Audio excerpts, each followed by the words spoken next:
Halt dich fest, für Valhalla. Aber war das Leben der Wikinger wirklich so edel, wie man es sich oft vorstellt? Verges die Shannon Geschichten von starken Helden mit histauenem Körper und glänzenden Schiffen, die Mahilos aber still mehr gleiten. Streicht das Bild vom ehrenhaften Kämpfer aus deinem Kopf, mit tinkeldem Schwert und perfekt liegendem Haar. Wenn du geglaubt hast, das Wikingerleben nur aus stolzen Plunderungen, prunkvollen Gelegen und freundlichen Gittern bestend, dann bist du kurz davor, die bitter Wahrheit zu erfahren. Die echt-welter Wikinger war etwas ganz anders. Sie war roh, voller Hurt und gespickt mit Gefahren. Krankheiten rafften ganz dürfer hinweg, und die täglichen Lebensbedingungen waren so grausam, dass sie unsere heutige Vorstellungskraft sprengen würden. Unser Ziel hier ist klar und kraftvoll. Wir wollen die Gestalt der Wikingers von all dem Glanz befreien, den Mythen und Legenden über Jahrhundert aufgebaut haben.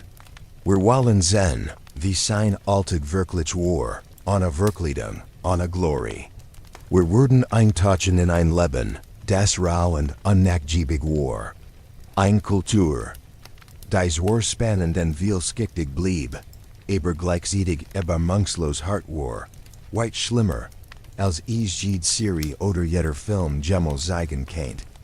Sei verberiet auf ein Ries, die allgemein wordage Gould in Gesellschaft offenlegt, die schlecht Hygiene, die ihren Alltag bestimmt, die ständig Bedrohung durchsuchen und die jultige Hurt eines Klimas, das ihr Körper und ihren Willen stellt.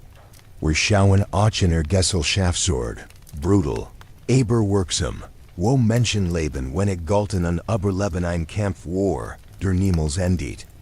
Bist du bereit, dich der nackten Realität zu stellen? Dann komme mighty in die Dunkel und die faszinierende Welt der Wikinger.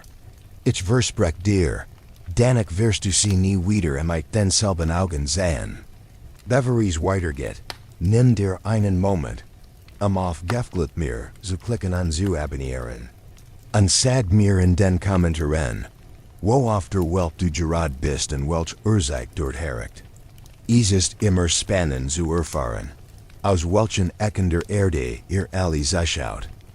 Ich bin der Nachtfistriker, und mein Wunsch ist, dass dich dies Geschichte in ein Erlebnis sieht, das dich gleichzeitig fesselt und in einen ruhigen Schlaf begleitet. Aber viele Generationen wurden wir in die Ehe geführt. Geschichte und Fantasy sind ineinander verwoben und haben ein Bild der Wikinger geschaffen, das sehr gültig und beeindruckend wirkt, aber meilenweit von der tatsächlichen Wahrheit entfernt ist. Die moderne Bildsprache hat dieses Verdrettbild erschaffen und die Wikinger zu fast göttlichen, sauberen und ehrenvollen Figuren gemacht, obwohl der Ex-Leben ein Mix aus Blut, Schweiß und Dreck war. Film aus Hollywood, Computerspiel, Fantasy-Bucker und sogar Werbung haben deren gearbeitet, ein festes Bild in unseren Köpfen zu hinterlassen. Denkt einmal darüber nach, was taucht zuerst in ihrem Kopf auf, wenn das Wort Wikinger hört? Für die meisten Menschen ist dies der riesige, kräftige Mann am makellosen Bart, der einen Helm mit die großen Hörnern trägt, ein glänzende Axt schwingt und ein perfekt wirkend Rüstung am Körper hat. Dieses Bild, auch wenn es eindrucksvoll aussieht, ist schlicht falsch. Fangen wir mit dem hartnäckigsten, aber auch lächerlichsten Detailen, den Hörnerhelmen. Es gibt überhaupt keinen archäologischen Hinweis darauf, dass Wikinger solch Helmen Kampf oder im Alltag getragen hatten. Kein einziges Fundstück mit Hörnern wurde je in einer Wikinger-Siedlung entdeckt. Dies ist romantisch, aber komplett erfunden Bild taucht erst in nun Zen. Jahrhundert auf, wie allem wegen der Kostenbildner von Richard Wagners Oper, die in Tausendachsender der Ring der Nibelungen auf die Bahn brachten. Die nordischen Figuren wilder und erspringlicher wirken zu lassen, setzen sie einen Hörnerhelm auf. Die Idee war an jeden geschichtlichen Beweis, aber so stark und auffällig, dass sie im Gedächtnis blieb. Von den Vorte Seasam Simple de Wakingers untouch immer wieder in Filmen, Comics und allen möglichen Bildern auf. Stelt euch mal vo, wie unpraktisch so ein Helmen Kampf war. Die Hörner wurden sich ständig gefangen, das Sickfeld einschrunken und ren perfekt Griff für den Gegner. Es war ein Theaterkostüm, keine Echt-Rüstung. Und nun kommen wir zur Sauberkeit. In Filmen oder Serien sind wir Wikinger oft in meistiskem Haar, ordentlich gekten Burten und Kleidung, dies war schlicht wirkt, aber erstaunlich sauber bleibt. Es wird uns das Bild vermittelt, dass sie großen Wert auf Hygiene legten. Man hört oft, dass sie Kakiem benutzten oder regelmäßig bedeckten. Tatsächlich waschen sie sich geöfter als andere Menschen im damaligen Europa, besonders in den Haien Quellen Islands oder in Dampfsonnen, die in den nordischen Ländern bis beliebt sind.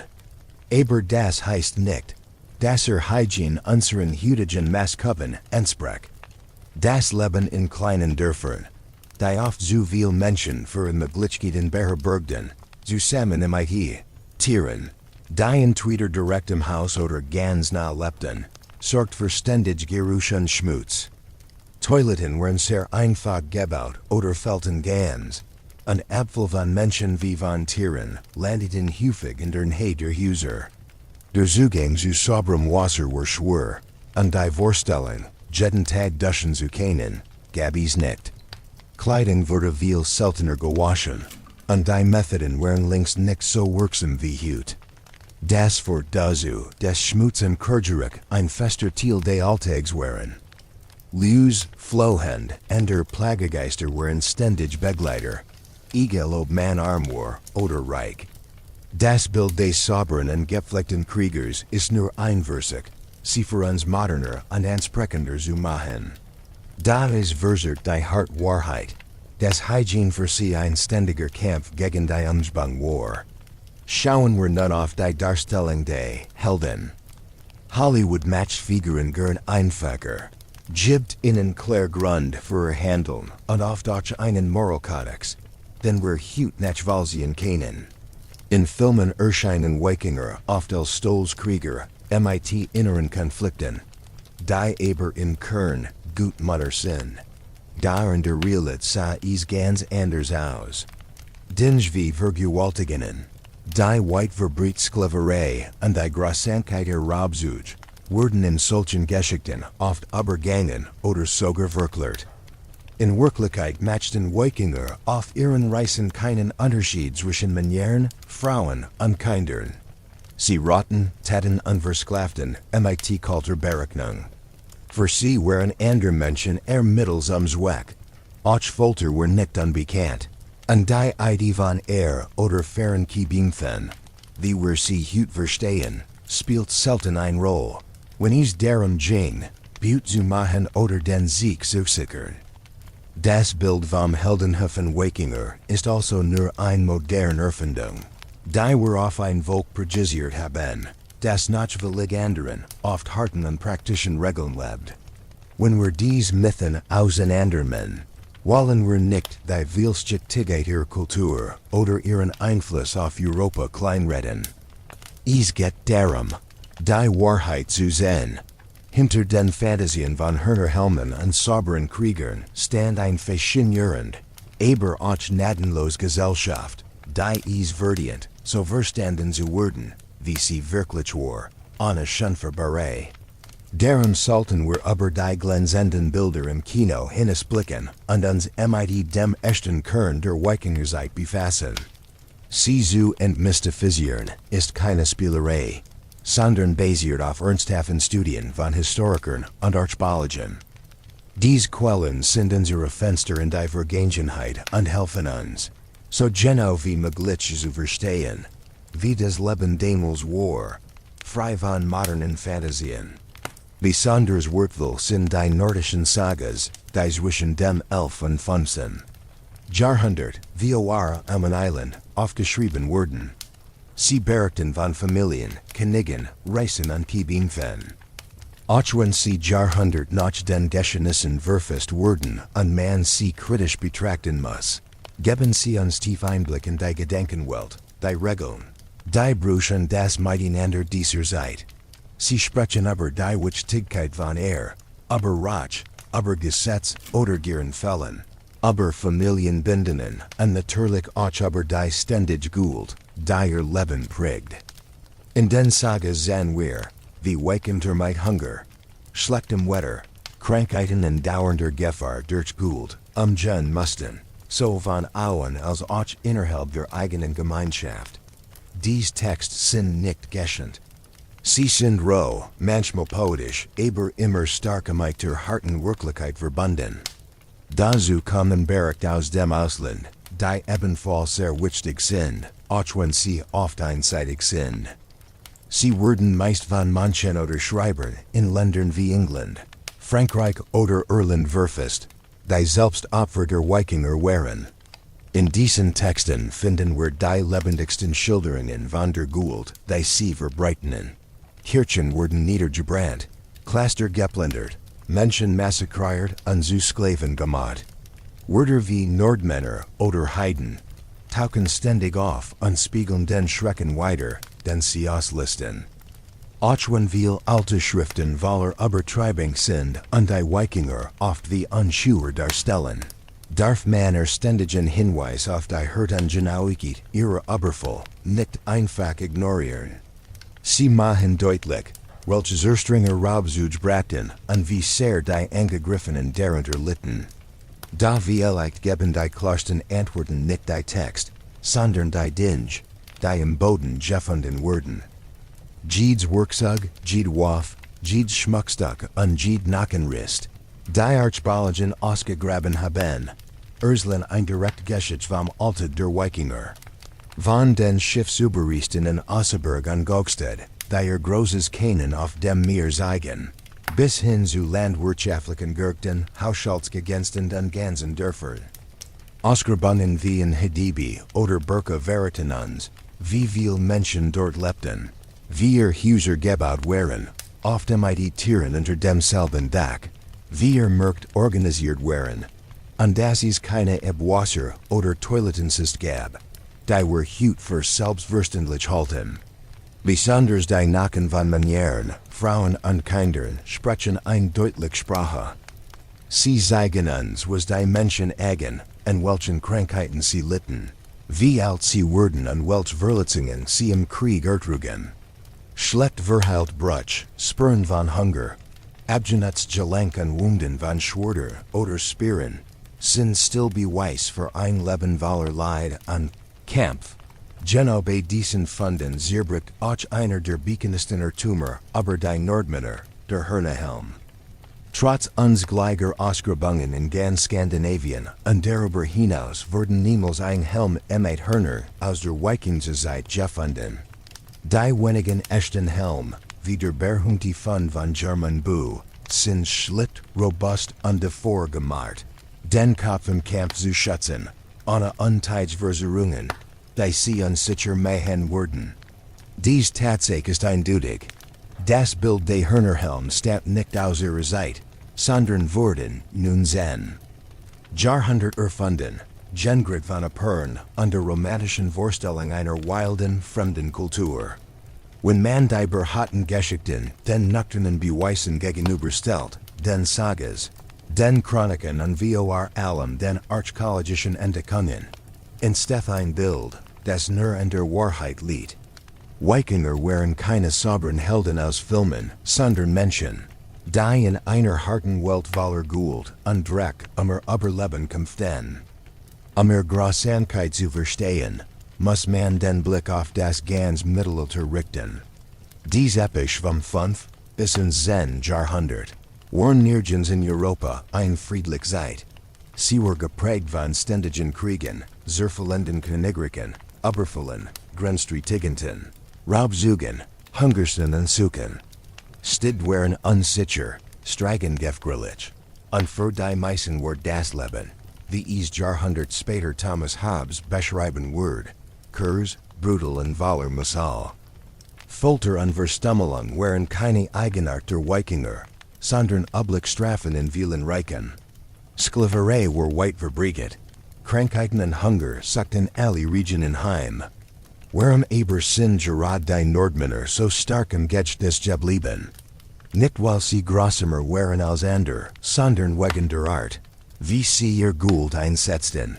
Schnell, überraschend und mit einer Genauigkeit, die ihr Gegner hilflos matcht. Dies Mischung aus Organisation, Tempo und Schrecken, ließ sie zu einer Matcht werden, die in Europa unvergessen blieb.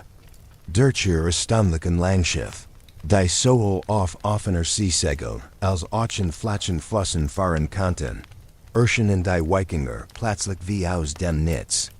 Sie waren in der Lage, Cluster in der Kust ebenso wie Dörfer tiefen Landesinneren zu überfallen. Schnell als Wortwil mitzunehmen und zu verschwinden, noch bever ein Verteidigung organisiert werden konnte. Ender Volker waren zwarach guldsam, meist aber in den Grenzen ihrer Reich. Die Nordmänner dagegen trugen den Kampf direkt bis vor die Türen der Menschen. Ihr Buglichet auf dem Wasser verschifft in einen enormen Vorteil gegenüber den langsamen, unflexiblen Heeren und Stadtmeilisen. Renden der Krieg sich auf dem Land oder Grenzen drehten, ging es den Wikingern ersten Angriffen vor allem Umbut. Ihr Blick richtet sich besonders auf die reichsten und zugleich verletzlichsten Ziel, die Cluster und Kirchen des christlichen Europas. Dies religiösen Ort, einsam gelegen, kam geschützt an Waller Schatz, Gold, Silber, kunstvoll Handschriften und wertvoll Reliquien, waren für die heidnischen Krieger ein gefundenes Ziel. Die Gold, ermeidet sie dies heiligen Städten plunderten, erschüttert die christliche Welt zutiefst. Man sah darin nicht nur einen Raub, sondern ein bewusstchen Dung. Manche geistliche Namen wurden grausam getötet, und die heiligen Objekte eingeschmolzen oder ohne Achtung benutzt. Ein entscheidender Unterschied war das Fällen gemeinsamer Kriegsregeln. Im christlichen Europa galten, trotz aller Grausamkeit, Vorstellungen.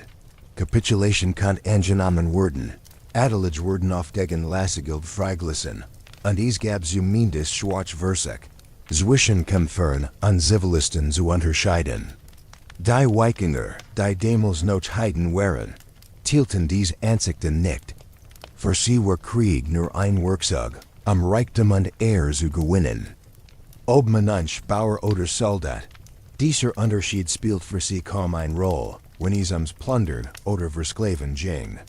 Ihr hart und pragmatisch Sicht matcht sie gnadenlos und damit furchtinfligend. Zwar existiert Sklaverei überall in Europa, da die Wikinger betrieben sie in großem Umfang als festen Teil ihrer Raubzug. Von den britischen Inseln bis nach Russland verschleppten sie unzählige Menschen und verkauften sie auf den großen Märkten von Dublin, Hedeby oder Byzanz. Für sie war das Einfangen und Handeln mit Menschen ein wichtiger Teil ihrer Wirtschaft. Genau das macht ihr Überfall noch grausamer und für viel Volker unvergesslich. Die Angst, aus dem eigenen Heim verschleppt, in Eisen gelebt und weitweg verkauft zu werden, war ein sehr real Gefahr, die mit den Angriffen der Nordmänner kam. Auch wenn das Mittelalter generell voller Blut und Gold war, unterschieden sich die Wikinger durch ein besonder Mischung, ihr hervorragenden Seefahrt, ihr gezielten Angriff auf Cluster, das Fällen christlicher Regeln, und die Entwerknüpfung der Sklaverei mit ihrem Raubsystem. Ihr hört war kein Fremdkörper in einer friedlichen Zeit, sondern ein besonders wirkungsvoll Form der Grausamkeit, die dies episch prägt. Wenn man sich das Mittelalter als ein groß, dunkel Leinwand voller Blut vorstellt, dann waren die Nordmänner einer ihrer schärfsten Pinselstrich. Für sie war Gold kein Ausnahmezustand, sondern ein Grundpfeiler des Lebens. Sie war ein Motor der Wirtschaft, ein Quell von Macht und Ansehen und für viel ein täglich Aufgabe. Krieg und Plünderung dienten nicht nur dazu, Länder zu vergrößern, sondern waren ein Weg, zu überleben und ihre Identität zu festigen. Für einen Wikinger waren Überfall keine Seltenheit, sondern ein wiederkehrende Pflicht. In einer Welt, in der Debatten oft karg und steinig waren an Nahrung knapp, Wurde der Raubzug zu einer echten Alternative, die manchmal mehr Versprach als die Landwirtschaft. Es war wie ein gefährliches Geschäftsreis, mit großem Risiko, aber auch mit der Aussicht auf Reichseigen. Männer schlossen sich zu Gruppen zusammen, geführt von starken Anführern, schworen treu an zogen gemeinsam los, an Reichtum zu erlangen. Waren diesen Fahrten teilnahm, konnte mit Silber, Gold, Schmuck oder kostbaren Waren zurückkehren, da notwendiger war der ein Kiebämpfer, der Narben, Butte und heldenhaft Geschichten mitbracht, gewann den Respekt aller. Erfolgreich Krieg matchten Anführer zu Königen und einfache Krieger zu freien Manieren, die Land und Ansehen erhielten. Plünderungen lieferten auch jedem Sklaven, die unverzichtbar waren. Dies Thralls taten die schwerste Arbeit auf den Feldern, beim Bau oder im Haushalt, und ermöglichten den freien Manieren, sich dem Krieg oder der Politik zu widmen. So schloss sich der Kreislauf. Raubzug brachten Reichtum, Ansehen und Arbeitskraft, die wiederum neue Fahrten möglich machten. Die Grund, die Wikinger antrieben, waren vielfältig. Naps Land spielt eine große Rolle. In Skandinavien wuchs die Bevölkerung, da besonders in Norwegen, war das Ackerland begrenzt und felsig. Junger Schee, die kein Land urban konnten, hatten kaum Chancen. Deshalb suchten viel nach neuen Gebieten zum Siedeln oder nach Rohstoffen zum Überleben. Auch der Hunger nach Schätzen lag sie. Europa, vor allem die Christlichen Reich, war im Vergleich zu Skandinavienreich. Cluster, Bergen und Stid bewahrten Vorcht aus Silber, Gold und anderen Kostbarkeiten, die für ein gut organisiert Trupp leicht erreichbar waren. Besonders Silber war entscheidend. Es diente als Rung, für Handel und als Schmuck. Dies ging nicht nur Besitz. Für den Wikinger Krieger stand die Drangskaper, an oberster Stelle. In Kampf zu sterben, und zwar tapfer, war der sicher Weg nach Valhalla. Die alten Sagas berichten Valor Stolz von Manieren, die ihr Leben für Ruhm und Anerkennung aufs Spiel setzen. Fähigkeit galt als die große Schande, und schließlich die Sklaverei.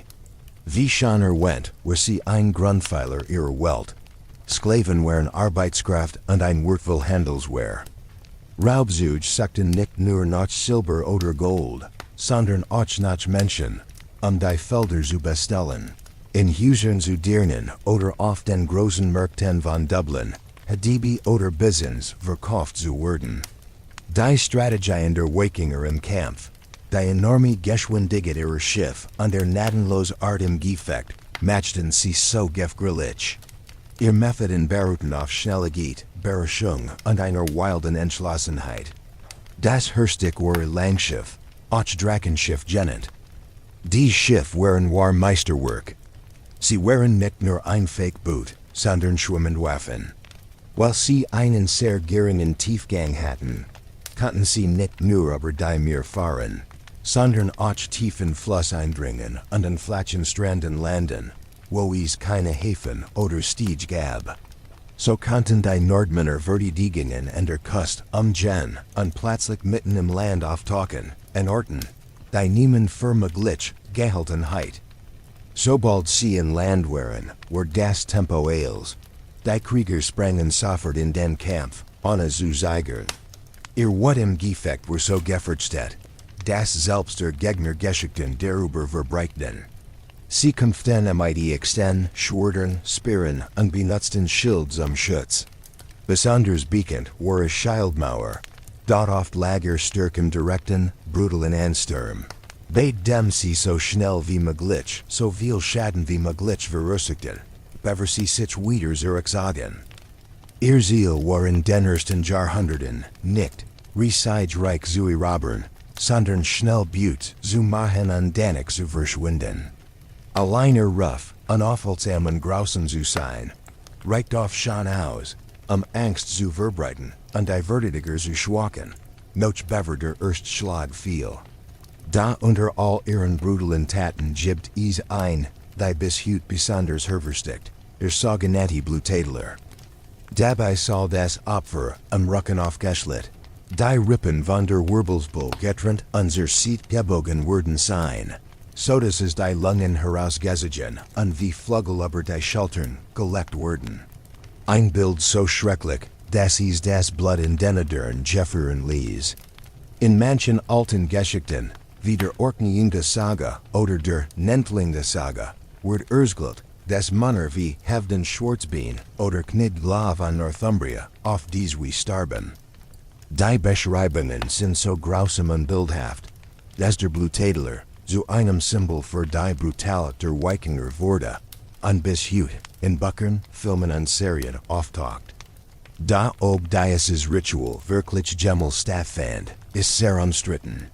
Viele Forscher glauben, dass es nur ein große Erfindung war.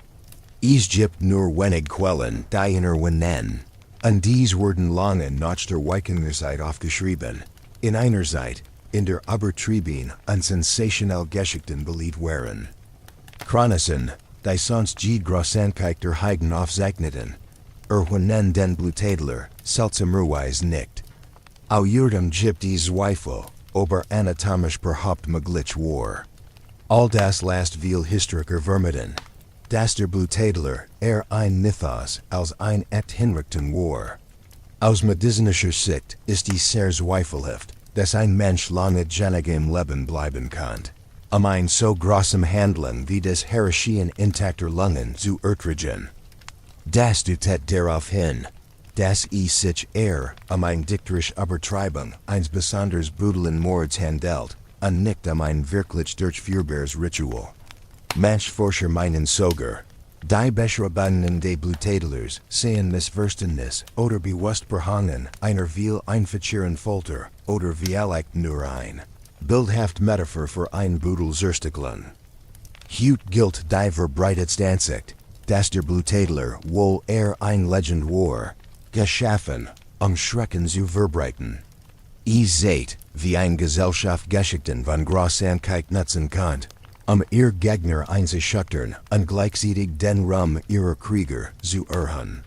Auch wenn die Hurt der Nordmänner unbestreitbar war, erinnert uns der Blutadler daran, dass man selbst die schlimmsten Bericht prüfen muss, denn manchmal ist einst eine so stark Waffe wie das Schwert. Die Brutalität der Wikinger richtet sich nicht nur nach außen, sondern schlägt auch in ihren eigenen Reihen Wurzeln.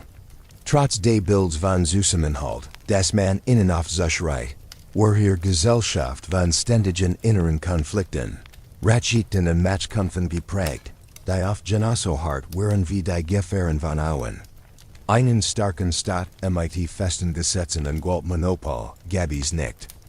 Stattdessen herrscht ein loses Rechtssystem, bei dem persönlich und familiar an erster Stelle stand.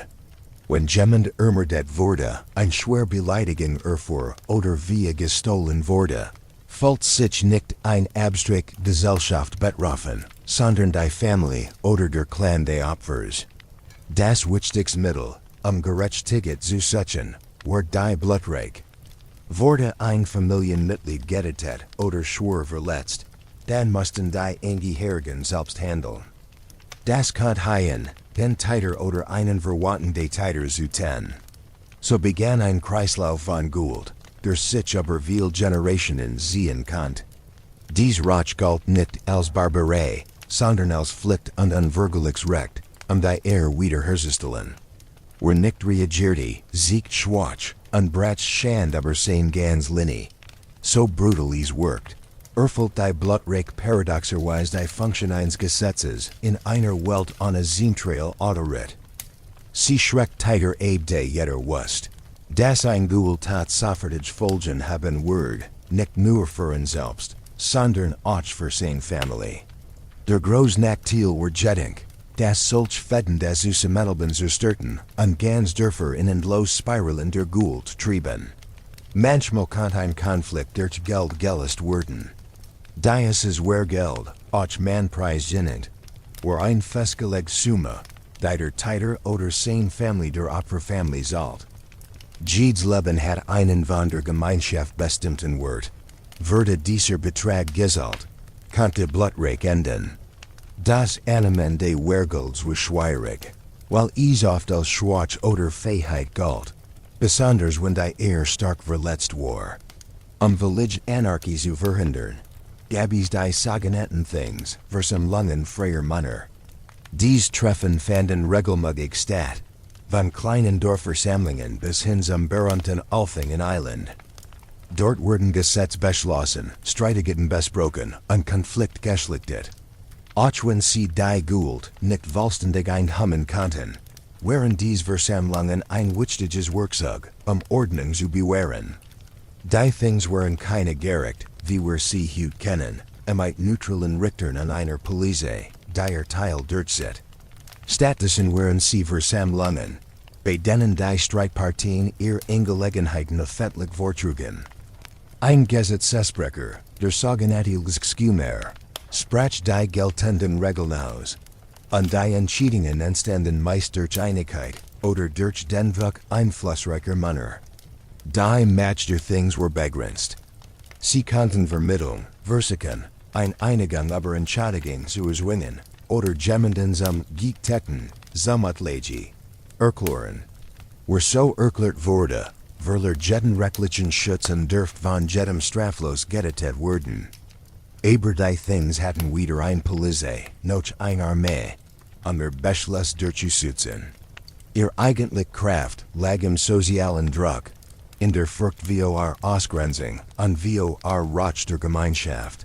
Wenn sich jemand weigert, die Entscheidung zu akzeptieren. Wenn ein starker Clan groß genug war, einer Teil einfach zu ignorieren, konnte die Fed weitergehen. Die Things waren also diversig, Gould einzunehmen an einen Platz zu schaffen, wo Konflikt ohne sofortige Waffen gelöst werden konnten. Sie zeigten das Streben nach Ordnung in einer Welt voller Kämpfe und Rivalitäten. Die letztlich entschieden weiterhin stark, persönlicher Ruf und der Zusammenhalt der Familie darüber, was als gerecht galt. Darum lebten die Wikinger auch in ihren eigenen Dörfern ständig auf der Hut. Gefahr droht nicht nur von fremden Angreifern, sondern auch vom beleidigten Nachbarn oder einem feindlichen Clan. Wenn Raubzug und Krieg das Herstig der Wikinger Wirtschaft waren, dann waren Sklaven, die sogenannten Thralls, das Blut, das diesen Kur und Leben hielt. Die Versklaving war kein Zufallsprodukt, sondern ein fester und geplanter Teil ihrer Gesellschaft und ihres Handels. Thralls waren billige Arbeitskraft, ein Symbol für Reichtum und zugleich ein wertvoll Ware, die über weit Handelsnetz verteilt wurde. Die meisten Thralls wurden auf großem Wies gefangen, durch Überfall und Schlachten. Die Wikinger suchten nicht nur nach Schätzen wie Silber oder Gold, sondern auch nach Menschen. Männer, Frauen und Kinder wurden ohne Unterschied verschleppt. Der Angriff verlief schnell und hart, ein Dorf überrennen, die überlebenden Fesseln fortführen, sie arbeiten oder verkaufen zu können. Für die Opfer war das ein doppelter Schrecken, der Tod im Kampf oder ein Leben in Ketten. Nicht alle Thralls stammten aus fremden Ländern. Manche wurden innerhalb der nordischen Welt versklavt. Dazu gehörten Kriegsgangen aus Clanstreitigkeiten oder Kriegskampfen, Schuldner, die nicht zahlen konnten, oder Menschen, die schwere Verbrechen begangen hatten. In Zeiten großer Not kam es sogar vor, dass jemand sich selbst verkauft, zu überleben. Auch Kinder, die von versklavten Müttern geboren wurden, blieben Thralls, so setzte sich die Knechtschaft über Generationen fort. Das Leben eines Thralls war hart und erbarmungslos. Sie standen im untersten Rand der Gesellschaft, hatten keine Recht und keinen Besitz. Ihr Leben wurde wie ein Sasch behandelt.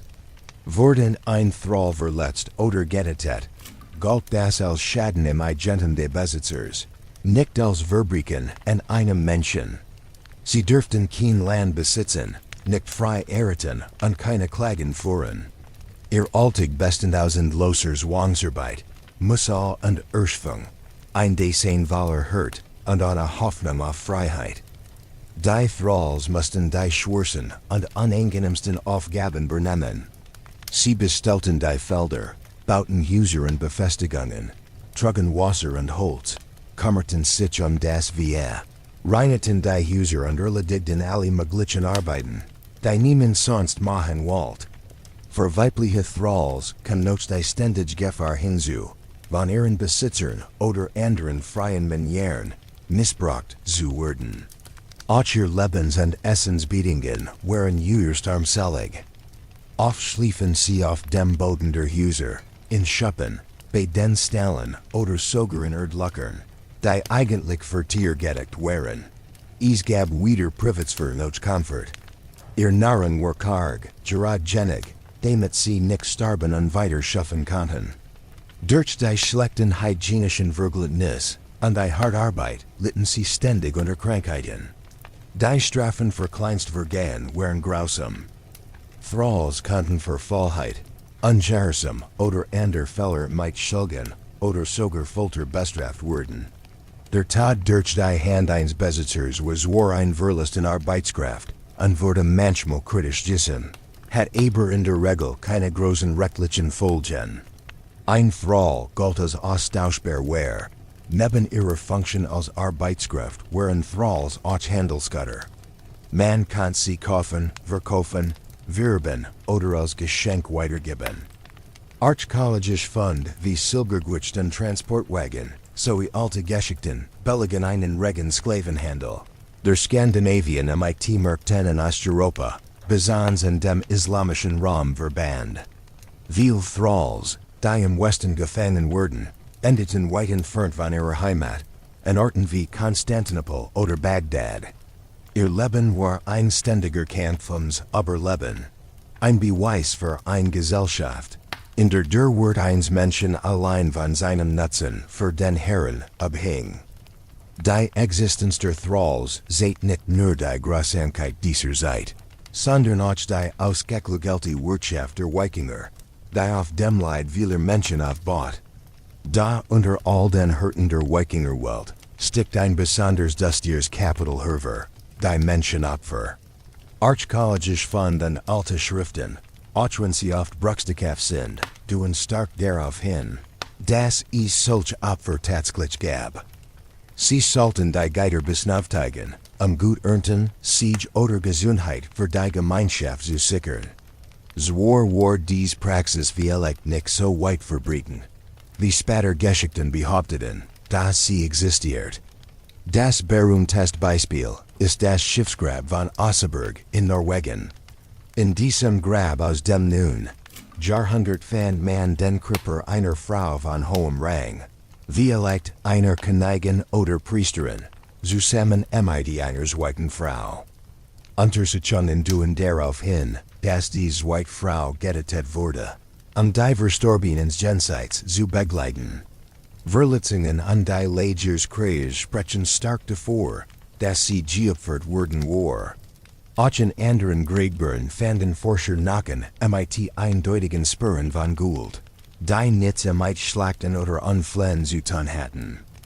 Sauber ausgeführte Enthauptungen, gezielte Verstümmelungen oder unnatürliche Zwangsschaltungen lassen darauf schließen, dass es sich Ritualtaten handelt. Schaurig Erinnerungen an ein Welt, in der selbst das Leben selbst zum Opfer gebracht werden konnte. Die Fund von Tier- und Menschennachen, die in bestimmten Gegenden oder Gruppen zusammen entdeckt wurden, deuten stark darauf hin, dass es sich Ritual-Opferhandlungen handelt. Auch die berühmten Märchen sind Teil dieser Geschichte. Zwar stammen die bekanntesten Märchen, wie der Mann von Talland aus Dänemark oder Deutschland, und gehören zur römischen Eisenzeit, da sagen sie, dass es in den nordischen Gegenden eine lange Tradition von Menschenopfern in religiösen Zeremonien gab. Aus der Wikingerzeit selbst wurden bisher keine Märchen bestickt, aber dies früheren Entdeckungen schaffen einen kulturellen Hintergrund, der solch Bruch nachweisbar macht. Dies Belege sind nicht zahlreich, dass sie werfen ein unheimliches Licht auf ein Praxis, die, auch wenn sie nicht allglücklich war, trotzdem ihren Platz im Glaubenssystem der Nordmänner hat. Neben den archäologischen Spuren gibt es auch schriftliche Quellen. Dies stammen meist von Auenstehenden, die den Wikingern oft feindlich gegenüberstanden, Da man kann sie nicht einfach beiseitelegen. Ein der bekanntesten Beschreibungen stammt von Adam von Bremen, einem deutschen Chronisten. Der am Ende von Fugsiebs in seinem Werk, Gesta Hammerbergensis Ecclesiae, Pontificum den großen heidnischen Tempel von Uppsala in Schweden schildert. Ein bedeutendes religiöses Zentrum der Wikinger. Berichte, das dort alle nun Jahr groß Opferfest stattfanden. Ren dieser Feiern sollen Juwils nun Lebewesen jeder Art geopfert werden sein, darunter Menschen, Pferd, Hunden und Tier, und der Körper werden in den Bäumen in einem heiligen Hain neben Tempel aufgehängt. Adam beschrieb sogar, dass die Leichen hängen blieben, bis sie verwessen. Zwoer sein Bericht bis heute diskutiert, und manch Historiker halten ihn für übertrieben oder für christliche Propaganda, die Heiden in schlechtem Licht zeigen sollt. Da wel sein Schildern in sehr detailliert sind und in Thielen mit archäologischen Hinweisen berien stimmen, haben sie ein Guesses gewickt. Wahrscheinlich hat Adam, auch wenn selbst kein Augen zu war, Informationen von Missionären und Händlern gesammelt, die in der Region unterwegs waren. Die Tatsache, dass Menschenopfer, wenn auch nur bei bestimmten Ritualen, vorkamen, zeigt die Ernstförmigkeit der Wikinger und die Hört einerseits, in der sogar das Leben von Menschen gegeben werden kann, und die Gunst der Geider zu erlangen. Das Bild, das wir oft von den Wikingern haben, heldenhaft und ruhmreich, wird der dunkler, blutiger sieht. Im Krieg kämpften sie, der Übermangsloser Hurt, ausgerüstet mit Waffen, die einzig davor gemacht waren, zu zerstreuen. Ihr Schlachten waren meist keine geordneten Strategien, mit glänzenden Rüstungen, sondern brutal, chaotisch Nachmacht, die in grausamen Massakern endeten. Das Waffenarsenal der Wikinger war schlicht, aber wirkungsvoll. Es bestand im Wesentlichen aus 3 Hauptarten von Nahkampfwaffen, von denen jede eine klare Rolle im Gefecht erfüllt. Die Axt war dabei die wohl bekanntest Waffe der Nordmänner. Es gab Kleinhandaxt, perfekt zum Werfen oder für Schnellangriff, und es gab die fliegenden dänischen Breitachste, mit Doppelkling, die imstand waren, Schild zu zertrümmern, Gegner in Stück zu hacken oder mit einem einzigen Schlagschädel zu spalten. GXD waren leichter herzustellen als schwerter, dass sie weniger kostbaren Stahl benötigten, und deshalb für viel Kämpfer erschwinglich und zugänglich. Ihr Jultage wucht matcht sie zu tiedlichen Werkzeugen, mitten im Durcheinander der Schlacht. Schwerter, das Schwert war keine gewöhnliche Waffe, sondern ein Zeichen von Reichtum und Ansehen. Es kostet viel Material, mehr Arbeit beim Schmieden und damit auch viel mehr Geld. Die Schwerter der Wikinger hatten 2 Schneiden und waren gemacht, kräftig zu zuschlagen und zu schneiden. Auch wenn sie nicht so groß und schwer waren wie die späteren Ritterschwerter, waren sie wegen ihrer Schärfe und mit einem guten Kämpfer in der Hand äußerst gefährlich. Sie wurden nicht nur von einfachen versoldeten Getreiden, sondern auch von Anführern, die Salzstock oft aus dem Ausland mitbrachten, weil sie dort in besserer Qualität hergestellt wurden. Speer. Der Speer war die am meisten benutzte und vielseitigste Waffe. Man konnte weit werfen, Feind aus der Ferne zu treffen, oder in einem Nahkampf wie ein Stichwaffe einsetzen. Sein Lenge gab den Kämpfern einen Vorteil in großen Gruppen oder kleinen Gefechten. Die Spitzen konnten breit sein, Fleisch und Stoff zu schneiden, oder schmal und spitz, Schild und Rüstungen zu durchdringen. Das Speer überall zu finden waren, seht, wie nützlich und einfach sie herzustellen waren. Neben Speeren und Schwertern setzen die Wikinger auch auf lange Messer, die sich genannt wurden, so auf Bagen mit Pfeilen, Gegner schon von weitem zu bedrängen. Und fast jeder hat einen runden Schild dabei. Die Schilde bestanden aus Holz, waren oft mit Leder oder Metall verstärkt und hatten in der Mitte ein Eisenkuppel, die Hand zu schützen. Sie dienten nicht nur zur Verteidigung, sondern auch, Schläge zu schieben, Fein zu stoßen und sie aus dem Gleichgewicht zu bringen. Ein wichtiger Punkt, der die Grausamkeit der Kämpfe steigert, wo des Fällen Schwierigkeiten bei den meisten Kriegern. Anders als die Ritter im Mittelalter, die Kettenhemden oder sogar Plattenrüstungen trugen, wo so ein Schutz in der Wikingerzeit, etwas Seltens, das sich nur die Reichsen oder Anführer leisten konnten. Die meisten einfachen Männer mussten sich Mittelalter kleiden. Einem Helm aus Eisen ohne Hörner, wie oft falschlich gesagt wird, und ihrem Schild zu verteidigen. Ein Kettenhemd war unglaublich teuer und verschlang viel Metall und Arbeitszeit, weshalb es nur für wenig Kämpfer erreichbar war. Folgen im Kampf, dieser Fellenschutz führt dazu, dass Schläge von Exten, Schwertern oder Speeren direkt auf den Körper treffen. Nicht schwachte die Wuchtdb oder lenkt die Klinge. Ein Treffer kann leicht einen Arm oder ein Bein abtrennen, einen Schädel spalten oder ein lebenswichtiges Organ durchbohren. Das macht jede Schlacht zu einer brutalen Erfahrung, in der es ums Nacht Überleben ging. Schnelligkeit, hört und Mut waren wichtiger als alles andere.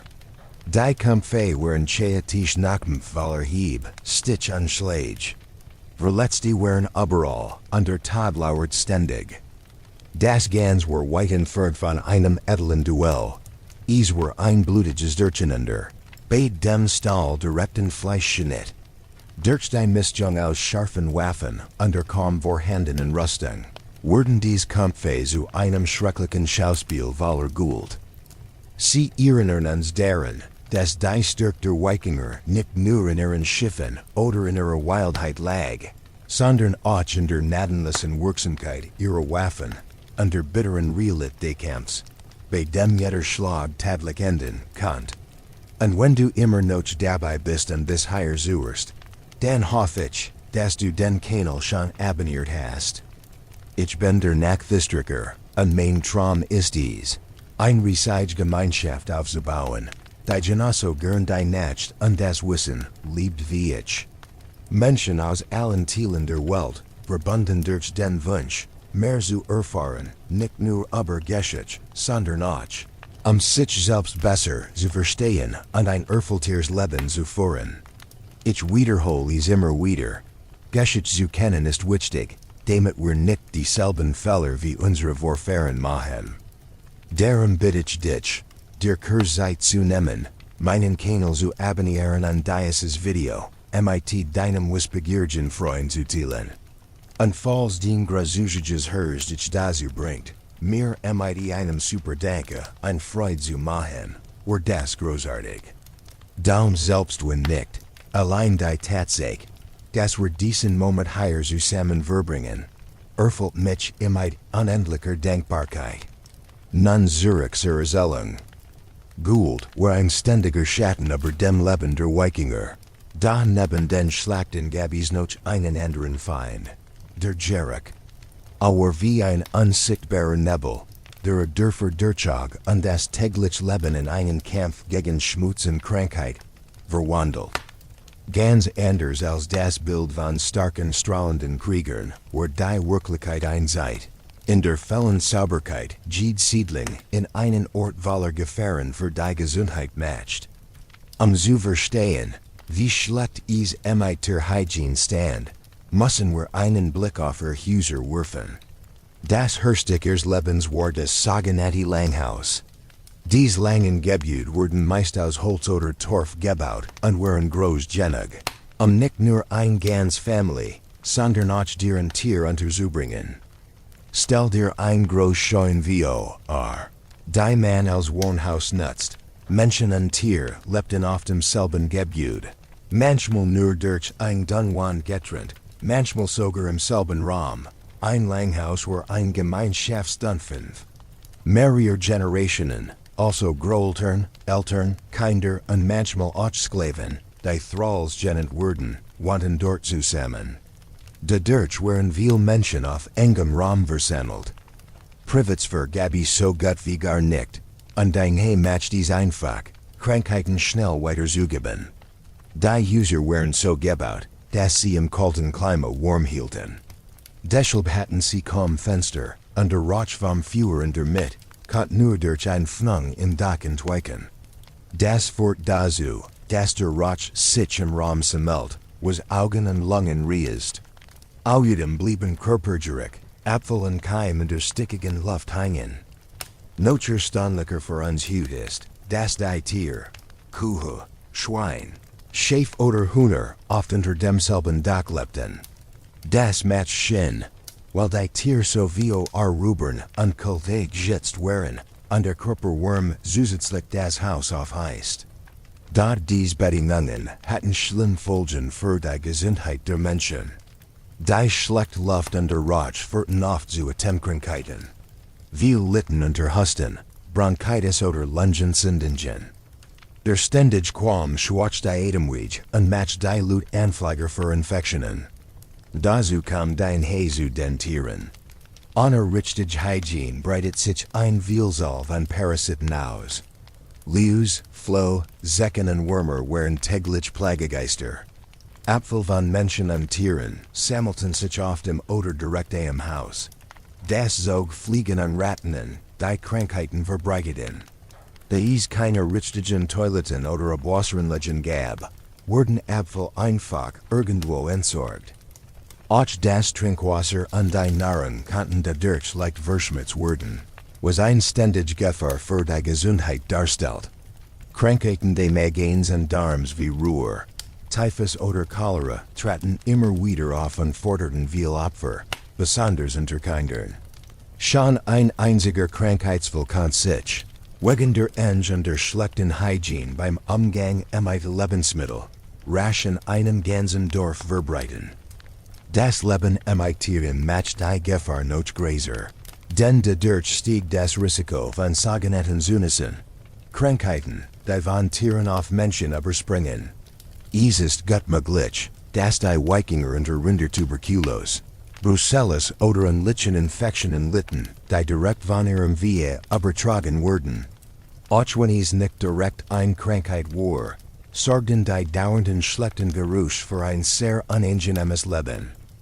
Schmutz, Apfel, Tiermist, Rauch und Schweigerich sammelten sich und machten die Häuser stickig und ungemütlich. Zusammen mit ständigem Lärm, Parasiten und mangelndem Schlaf, führt das zu starkem Stress und schwächt das Abwehrsystem der Menschen. Dadurch waren sie viel Anfälliger für jede Art von Infektion. Das Leben in einem Wikingerhaus war ein harter Kampf, nicht nur gegen Feind und Kult, sondern auch gegen die unsauberen Bedingungen, die sie selbst unbewusst schaffen. Das Bild, das sich daraus ergibt, ist viel härter und realer als die Geschichten über Heldentaten und Großschlachten. Und selbst wenn die Häuser schon voller Dreck und Krankheitserreger waren, war es draugen kaum besser. Dies keinerlei moderne Wasser- oder Mullsystem gab, verwandelten sich die Stragen und Hefe in a fein Malhalden, wo Gestank und Krankheiten allgegenwärtig waren. Das Leben spielt sich mitten in diesem Chaos ab, weit entfernt von den romantischen Vorstellungen über sauber, idyllisch Wikingerdorfer. Anders als im antiken Rom, wo es schon Abwasserkanäle gab, fällt den Wikingern jedes Wissen und jede Technik, unterschiedliche Leitungen oder Kandel zu bauen. Selbst Großhandelsstädte wie Hidibi oder Birka hatten keinerlei geordnet Entsorgungssysteme. Das bedeutet, dass Huren auf die einfachst und primitivst Art besiedelt wurden. Richtig Toiletten mit Wasser gab es nicht. Stattdessen nutzte man Gruben im Freien oder einfache Eimer, die irgendwann ausgeleert wurden, da wohin? Meist direkt auf die Straßen, in Hefe oder am Rand der Siedlung. So wurde fast jeder Platz zu einer Möglichkeit für Ansteckungen. Auch Schmutzwasser, also das Wasser vom Waschen von Kleidern, Geschirr oder beim Kochen, wurde einfach via die Tergegessen. Es ist keine Spülbecken und keine Abfluss gab, sammelt sich Ales auf dem Boden. Dort bildeten sich Pfützen und Matsch voller Abfall und Krankheitserreger. Die Entsorgung von Müll wurde genauso schlecht geregelt. Einmal ab vor oder feste Sammelstellen gab es nicht. Ales was Brigblieb, wurde einfach draugen wegwerfen. Essensrest, Nacken, Jut, Asch vom Feuer, Kaputt Worksuge oder sogar tot Tier.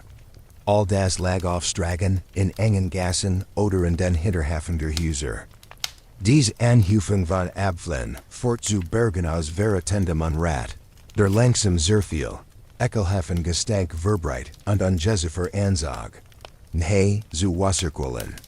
Not schlimmer wurde es, wenn die Dörfer, wie es häufig war, direkt in Babchen, Brunnen, Seen oder Flüssen lagen. Regenwasser under natürlich Abfluss spulten diesen Müll direkt in die gleichen Wasserstellen. Aus denen der Wikinger tranken under tägliches Wasserholten. So entstand ein unendlicher Kreislauf von Schmutz und ernuder Versuchung, der sogar den Boden der Siedlungen betraf. Beausgrabungen haben Forscher Schicht Schicht aus Speisersten, Kot, Asch und anderen Abfällen gefunden. Die sich über lange Zeit eingeheft hatten. Daraus entstand ein feuchter, schmieriger Untergrund. Der Waller Bakterien steckt an ein idealer Platz für Krankheiten war. Die Folgen für die Gesundheit der Menschen waren verheerend. Immer wieder brachen suchen aus. Weil es keine Toilettenanlagen oder Abwassersystem gab und das Trinkwasser ständig verdreckt wurde. Krankheiten, die sich über Wasser und Nahrung verbreiteten, wie Typhus, Durchfall oder Ruhr, waren auch glücklich. Cholera kam zwar erst später nach Europa, da hat ohne sie gab es uns leiden. Besonders Kinder und Leute starben häufig. Schon ein kleiner Kratzer kann wegen der allgegenwärtigen Bakterien zu einer täglichen Infektion werden. Die Müllhaufen und schmutzigen Pfützen lockten auch Scharen von Ratten, Gusen, Fliegen und Mücken an. Dies Tier trugen Keim und Hafen, Krankheitswellen not schneller ausgebreiten. All das wird dazu, dass Menschen damals oft nicht sehr alt wurden. Untersuchungen von Wikinger-Skeleton zeigen Spuren von dauerhaften Krankheiten, Infektionen und ein hohes Zahl an toten Kinder. Als direkt Folgen der schmutzigen Lebensumstand. Das Bild, das daraus entsteht, ist ein Welt, in der Gestank, Verwesen und Krankheit zum Alltag gehalten. Die Wikinger, so tapfer sie auf See oder im Kampf auch waren, lebten in einer Umgebung, die ihr Kraft ununterbrochen auf die Probe stellt. Es ist ein unbequem, aber wichtig Tatsache, wenn man das wahre Leben dieser Menschen begreifen will. Oft hört man hut die Vorstellung, Wikinger seien für seit augenblicklich sauber gewesen. Dieses Bild stützt sich auf Fund von Cakemen oder anderen Pflegegenständen aus ihren Häusern. Und ja, es stimmt, sie achteten auf ihr Aussehen, versuchten loszuwerden, ihr Haare und Bart ordentlich zu halten und ein gepflegtes Bild abzugeben. Archäologen fanden viel Kakiem aus Nacken, Holz oder Gui Soi Pinzetten, Nägelfeilen und Werkzeuge zum Reinigen der Ohren. Das seht, dass sie durchaus Wort auf persönlich Pflege legten. Da tägliche Reinigung hat nichts mit dem zu tun, was wir Hut oder regelmäßiger Hygiene verstehen. Der Gedanken sauberes Wasser, tägliches Waschen oder feste Ritual der Körperpflege war ihrer Welt fremd. Die alten Geschichten oft Männer mit ordentlich gecktem Haar und gepflegten Bärten, weil das als Zeichen von Respekt und Ansehen galt. Da dies Pflege von Haaren und Bart bedeutet nicht automatisch, dass der ganz Körper sauber war. KKM dienten in erster Linie dem Haar, nicht dem Waschen des gesamten Körpers.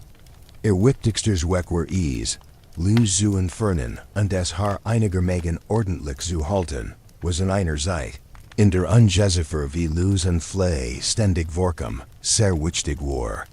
So kann jemand zwar glänzendes, gecktes Haar haben, aber gleichzeitig einen Körper, der seit vielen Tagen nicht gewaschen worden war. Die Annahme, dass die Wikinger regelmäßig bedeuten, stammt oft von Hinweisen auf Schwitzeten oder Einfächsonnen, die es in manchen nordischen Gegenden gab, sowie von Berichten über Heißquellen, besonders in Eiland. Dies dampfbitter, auch badstugenet, nelten den heutigen finnischen Sonnen. Dabei wurden Steine stark erhitzt und dann mit Wasser begossen, so dass es Damp entstand. Dort kannten die Menschen ein gründliche Reinigung, Leben und gleichzeitigen Spannung finden. Aber dies beider waren keine Alltäglichkeit. Sie fanden höchstens einmal pro Woche oder zu besonderen Gelegenheiten statt und hatten, neben der Reinigung, auch einen gemeinschaftlichen oder rituellen Zweck. Es war schlicht nicht möglich, für Gansdörfer so oft Großmengen Wasser zu erhitzen und Fuhr für den Dampf zu unterhalten. In den Wurmieren Geresiden, konnten Fluss, Seen oder das Meer, als Ort zum Baden genutzt werden. Da im eisigen Winter war das Baden im Freien gefrich oder schlicht nicht machbar, weil fast alles zugefroren war. Daraus ergibt sich die bitter Wahrheit. Ein täglich Körperpflege wie wir sie heute duschen. Warmen Wasser und Sief kennen, war für die meisten Wikinger nicht machbar. Das Aufheizen großer Mengen Wasser war müssen unverbraucht viel Zeit, so kostbares Brennholz. Heisger oder Wasserleitungen gab es nicht.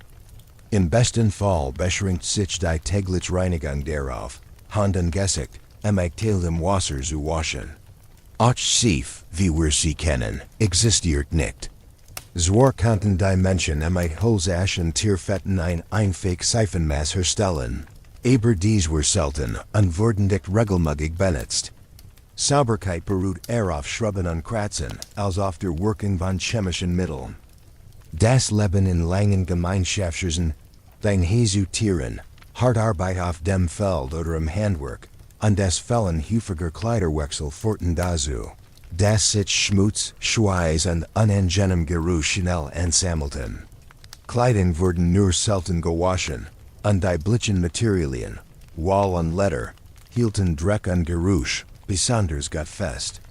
Zusammenfassend ist die Vorstellung von den sauberen Wikingern mehr ein Schön, aber irreführender Zellung. Natürlich pflegten sie ihr Haar, achteten auf ihr Aussehen und genossen Abian zu ein Dampfbad.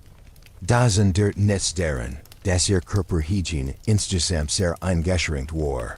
Geprägt von Kälte, fehlender Technik und den Bedingungen ihres Alltags.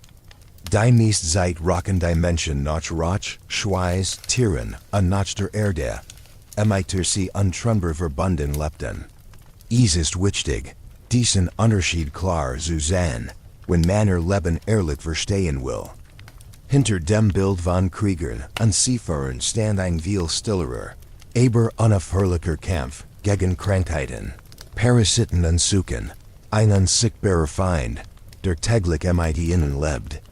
In einer Zeit ohne Antibiotika, ohne Impfungen, ohne richtige Wassersystem und mit nur sehr begrenztem medizinischen Wissen, war jeder Tag ein gefährliches Spiel mit Krankheit und Tod. Die Lebensumstände der Wikinger schaffen ideal Bedingungen für viele Infektionen. Die überfüllten Langhäuser, das ständig Zusammenleben mit Tieren, die fällen Körper und Umweltpflege sowie das verschmutzte Essen und Wasser, liegen Krankheitserreger ungehindert von Mensch zu Mensch wandern. Dysenterie war ein der häufigsten Todesursachen, besonders bei Kindern und alten Leuten. Sie wurde durch Bakterien oder Kleinparasiten viruset und führt zu starkem Durchfall, Austrocknung und oft zum Sterben. Das Hauptproblem war der Mangel an sauberem Wasser und die Verschmutzung durch Kot, Tuberkulose, die auch Pest genannt werden, war weit verbreitet. Viel Skelett aus der Wikingerzeit zeigen Spuren von Lungen oder Nackentuberkulose.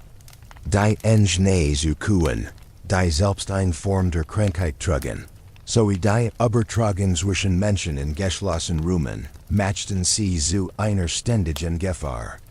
Pocken waren ein weiteres Übel, ein extrem ansteckendes Virus, das ganz Gemeinschaften vernichten konnte. Auch wenn es keine direkten Schriften der Wikinger dazu gibt, war diese Krankheit im Mittelalter in Europa üblich, und sie hat auch ihr Dörfer stark getroffen. Lepra war zwar seltener, aber genauso grausam. Sie entstellte die Menschen und dauert oft ein Leben lang. Archäologen fanden Nacken mit Anzeichen von Lepra, was seit, dass auch die Wikinger darunter litten, auch wenn keine großen Ausbruch nachweisbar sind. Das fehlende Wissen über Medizin macht alles schlimmer. Heilmethoden bestanden aus Kräutern, Aberglauben und Versiken, die manchmal etwas Lindering brachten, aber oft Wirkungslos oder sogar schlick wären. Niemand Verstand, das Winzig Keimkrankheiten auslisten oder das Sauberkeit helfen kann, sie zu verhindern. Deshalb son die Menschen suchen, als strafender Geiger oder als Peck. Wenn eine Krankheit einmal in einer Siedlung angekommen war, hat sie verheerend Folgen und führt oft zu vielen Taten. Dann nicht nur Großkrankheiten quälten die Wikinger. Alltag war Parasiten, die zwar selten direkt täten, aber das Leben unangenehm machten und die Gesundheit schwächten. Leus und Flee waren ständig Begleiter. Da die Menschen selten bedeckten, Kleidung kaum gewaschen wurden und Tier im Haus lebten, fanden die kleinen Plagegeister ideal Bedingungen. Kekim aus Nackenhafen, sie einigermaßen unter Kontrolle zu halten, aber man kann sie nie vollständig loswerden. Auch Darmwürmer waren fast überall. Untersuchungen von versteinerten Wikinger-Exkrementen zeigen Eier von Spulwürmern und Peitschenwürmern. Weil Essen und Wasser mit Kotten Berührung kamen und han nicht gewaschen wurden, waren fast alle Menschen befallen. Diese Würmer führten zu Blutarmut, Bauchschmerzen, Mängelernrung und schwachten den ganzen Körper, wodurch andere Krankheiten noch gefährlicher wurden. Auch die Jane waren ein großes Problem. Von zeigen viel Kiefer, Karies, Abszessen und Infektionen. Die Erngring, die stark von Getreid bestimmt war, und das Fällen von Zahnbürsten führten zu Placken Lakschern in den Zähnen. Zahnabszess konnten sich in Kopf und Schädel ausbreiten, unglaublich Schmerzen verursachen und ohne Antibiotika sogar zum Tod führen. Heute sind dies wie allem die Skelett, die uns Aufschluss geben. Archbiologen haben 1000 Nackenrist aus Skandinavien und aus Siedlungen im Ausland untersucht. Sie zeigen immer wieder dasselbe Bild, viel Infektionen, zahlreich Parasiten, schlecht Jane, und zusätzlich ein hoher Anteil in Nackenbrüchen. Nicht nur Kämpfe brachten Verletzungen, sondern auch Unfall bei der Feldarbeit, beim Bauen oder auf See. Das seht, dass alltid voller körperlicher Anstrengung und ständiger Gefahren war. Viel Nackenbruch heilten schlecht, wodurch Verformungen und dauerhaft Schmerzen entstanden. Krankheiten wie Arthritis und der Abnutzungen waren häufig. Besonders die Wirbelsbuhl und die großen Gelenk litten stark, was darauf hinweist, dass sie ständig schwer Arbeit verrichten mussten und dem Wetter ohne Schutz ausgesetzt waren. Auch Infektionskrankheiten waren weit verbreitet. Wie schon erwähnt, gibt es Beweis für Tuberkulose, Nackenentzündung, Osteomyelitis und andere Infektionen, die ihr Leben prägten. Ihr Lebenszeit war kurz. Die meisten starben viel früher als wir heute, viel schon vor dem 40. Lebensjahr und die Kindersterblichkeit sehr hoch. Zusammenfassend, das Leben der Wikinger war ein dauernder Kampf gegen Krankheit und Leid. Ohne Hygiene und ohne gutes medizinisches Wissen war jeder Tag ein Berlbenskampf. Dies hart Realität, wie grausam Alltag war und nimmt dem romantischen Bild der Wikinger den Glanz. Oft denkt man in Feste, en Fleisch und Bier in großen Hallen voller Rauch. Dann in Wahrheit hing Erngring ganz von der Natur und den vorhandenen Mitteln ab. De sie von Ernten, Jad und Fischfang abhängig waren, hatten sie nicht immer genig zu essen. Für viel war die Gefahr von Hunger und unteren Rhein ein ständiger Begleiter.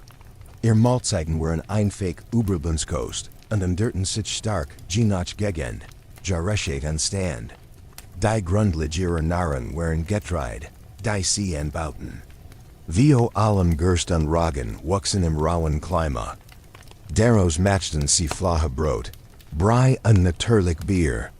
Getreid liefert den größten Teil der Energie und war lebensnotwendig.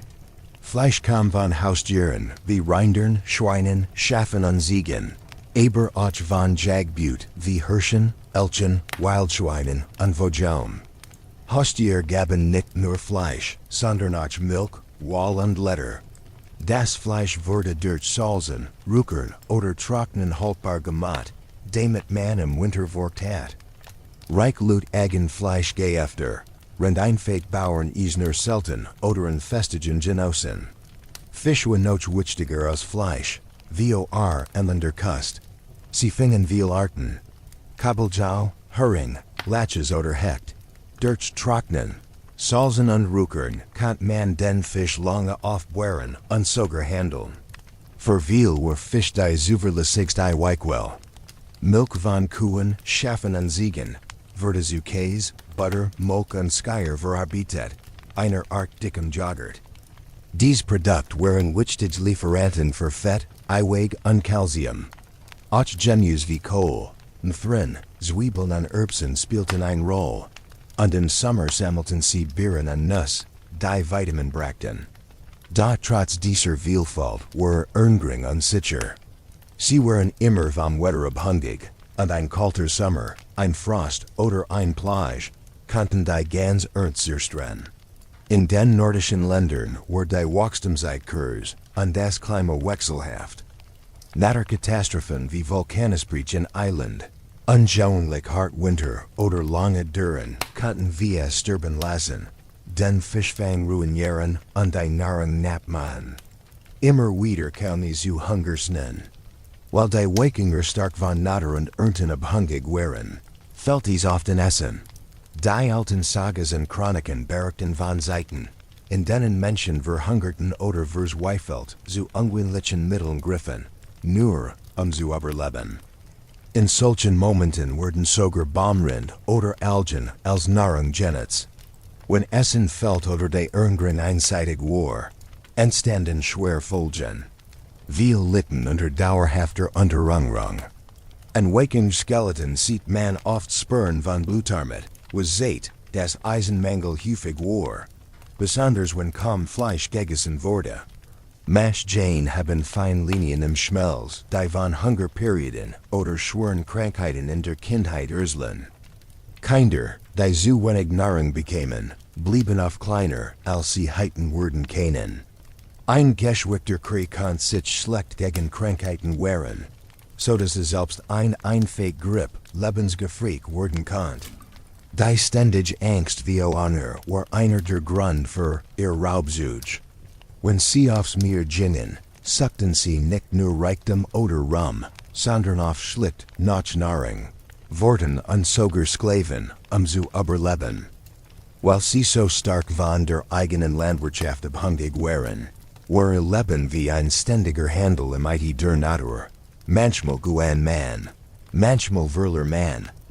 Und die Niederlage bedeutet nicht nur Schmerzen durch Schwerter, sondern auch einen leeren Bach und Krankheit, die im Verborgenen lauert. Die Wahrheit ihres Alltags zu begreifen, muss man dies Unabhängigkeit von Nahrung verstehen. Für die Wikinger war nicht nur der Feind auf dem Schlachtfeld gefährlich, sondern auch die Natur selbst. Das Klima war rau, die Ressourcen begrenzt, und jeder Tag war ein Kampf ums Überleben. Nicht nur Kraft im Krieg schuld, sondern auch Einflussreichtum und Ausdauer gegen Kalt, Hunger und Wetter. Die Landschaft Skandinaviens, mit Fjorden, Bergen und großen Wäldern, ist zwar wunderschön. Dahinter dieser Schönheit verbirgt sich ein harter Alltag. Das nordische Klima bracht lange, dunkel Winter, eisiger kalt, viel Schnee und sehr wenig Sonnenlicht. Für die Menschen hat das schlimm Folgen. Wassersträgen und Meer froren zu, Handel und Reisen wurden unglitsch. Tier konnten nicht mehr weiden und die Jad wurde schwierig. Els verlangsamt sich und man lebt von Worten, die man in den wärmeren Monaten gesammelt hat. Die Sommer waren kurz und oft unberechenbar. Das gab nur ein sehr klein Zeitspann für die Ernte. Ein Spätfrost, ein zu kalter oder zu regnerischer Sommer, konnte die Gesamtgetreide zerstreuen. Weil Getreide die Grundlage ihrer Ernährung war, bedeutet ein Ernteausfall direkt Hunger und Leid im kommenden Winter. Landwirtschaft war ein großes Risiko, und die Menschen lebten ständig mit Angst, dass Arbeit wirklich sein könnte. Im Herbst mussten sie Holz stapeln, Fleisch und Fisch trocknen und Korn lagern. Ein harter Winter kann für die Schwachen den sicheren Tod bedeuten, durch Kult oder Hunger. Auudem worden Reisen fast unglitch, sodass es dürfer isoliert waren und keine Hilfe von Auen bekämen. In dieser schwierigen Umgebung war das Leben viel skiktig. Es ging nicht nur Ackerbau oder Viehhaltung. Eils was die Naturbot, muss genets worden. Jad, Fischfang und Sammel waren berlebenswichtig und ergensten die Erngrung. Die Jad bracht Fleisch, Eberach Fellverkleidung und Material für Werkzeug. In den Wildern lebten Tier wie Elch, Rentier und Wildschwein. Auch Vegel und Kleintier wurden gejagt. Da Jagen were gefgrich und verlangt keinen, gettelt und wissen, aber die Gegend. Ein Jäger, der ohne Bute zurückkehrt, oder schlimmer noch verletzt wurde, kann für seine Familie eine Katastrophe bedeuten. Fischfang. Und might he all den Kosten. Fjorden und Flüssen war das Engeln für die Wikinger ein der wichtigsten Nahrungsquellen. Oft sogar verlässlicher als das Arbeiten auf den Feldern. Sie waren geschickt Fischer und nutzten Netz, Hacken und Fallen. Ihr Bute zu sichern. Besonders Kabeljau und Hering spielten eine große Rolle, weil man sie trocknen und salzen konnte. So hielten sie lange und konnten sogar gehandelt werden. Getrockneter Fisch, wie Stockfisch, war ein Grundnahrungsmittel für Wheatreisen und für Seiten, in denen es wenig zu essen gab. Sammeln. Das Einsammeln von wilden Lebensmitteln war ein Aufgabe. Die sich je nach gerechten dirt, aber für das Überleben entscheidend war.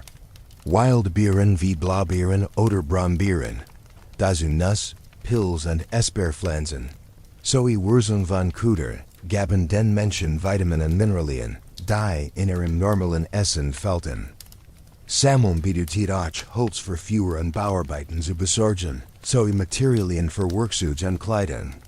Diese Abhängigkeit von Jad, Fischfang und Sammeln seht, wie stark die Wikinger mit der Natur verbunden waren. Sie waren nicht nur Krieger oder Bauern. Sie waren Berlbenskünstler, die viel Fähigkeiten beherrschten, aus Erde und Meer das Beste zu sehen. Da die Natur war nicht immer freundlich, sie konnte genauso hart und gnadenlos sein, wohnen. In einer so rauen Landschaft waren Häuser nicht nur ein Ort zum Leben, sondern auch ein Schützenfesten gegen Wind, Kalt und Schnee. Ohne sie war das Überleben kaum möglich gewesen.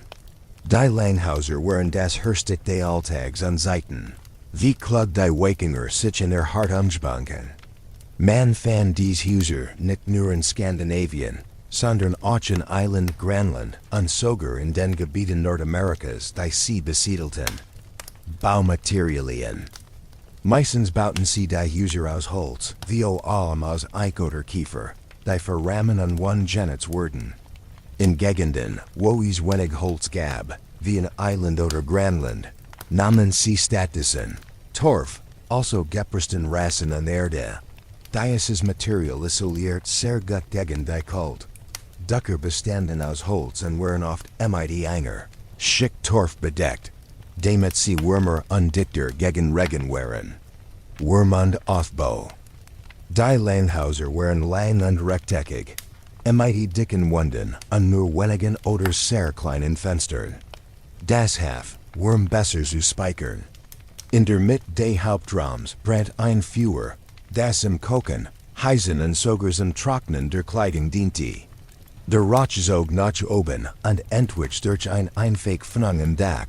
Ein Einfegs, aber wirksames Belüftungssystem, das nicht so viel Wurmwürler. Zusammenleben imitieren.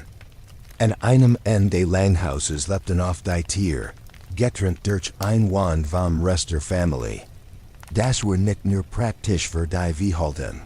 Die Krowurm der Tier half auch das Haus in den eisigen Wintern wärmer zu halten. Diese Kombination aus Wohnhaus und Stall war eine geniale Lösung. Die half, unter den extremen Bedingungen des Nordens zu überleben. Ohne diese robusten, gut isolierten Häuser hätten wir die langen, strengen Winter nicht überstanden. Jenseits der schützenden Wand der Langhäuser begann für die Wikinger ein Leben voller Unsicherheit. Ihr Alltag war nicht nur von Landwirtschaft oder Handwerk geprägt. Sonder noch von langen Reisen, aber unbekannt mir. Manch dieser Fahrten dienten dem Handel. En der waren Raubzug, wieder ender rein Erkendingen Linder. Die niemand aus ihrer Heimat, zuver betreten hat.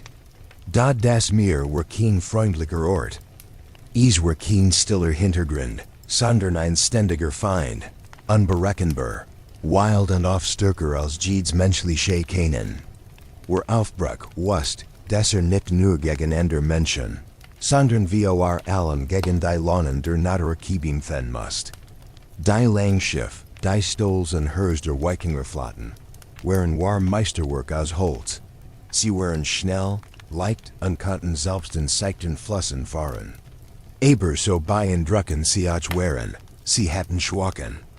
Might hier in offenen Decks boten sie kaum Schutz vor Regen, Schnee oder eisigen Wind. Die Männer saßen dicht beieinander, mit Dirknesten Kleidern, das Gesicht von salzigen Wellen gepeitscht. Jeder Sturm, der plötzlich am Horizont aufzog, konnte das End bedeuten.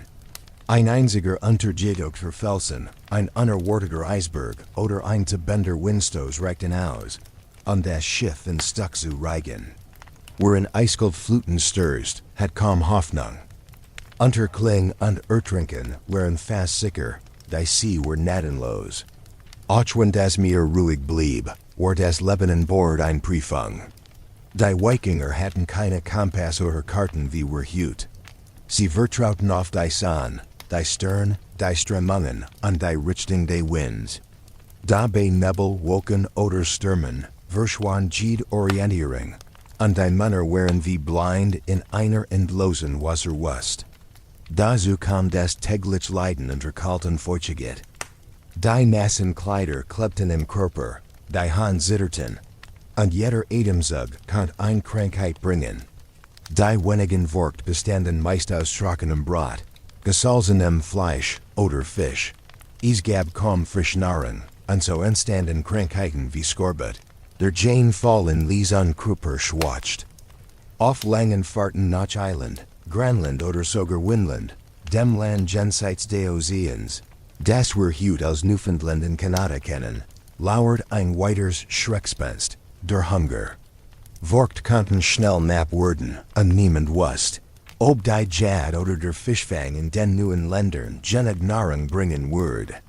Wenn die Fang ausblieben oder die Jad scheitert, bedeutet das für ganz Besatzungen oder neue Siedlungen langsam sterben durch Hunger. Die Geschichte der Wikinger erzählt von großartigen Erfolgen, aber auch von bitteren Niederlagen.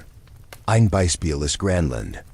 Erik der Roth gründet dort im späten Zen, Jahrhundert Siedlungen, die für viele Generationen überlebten.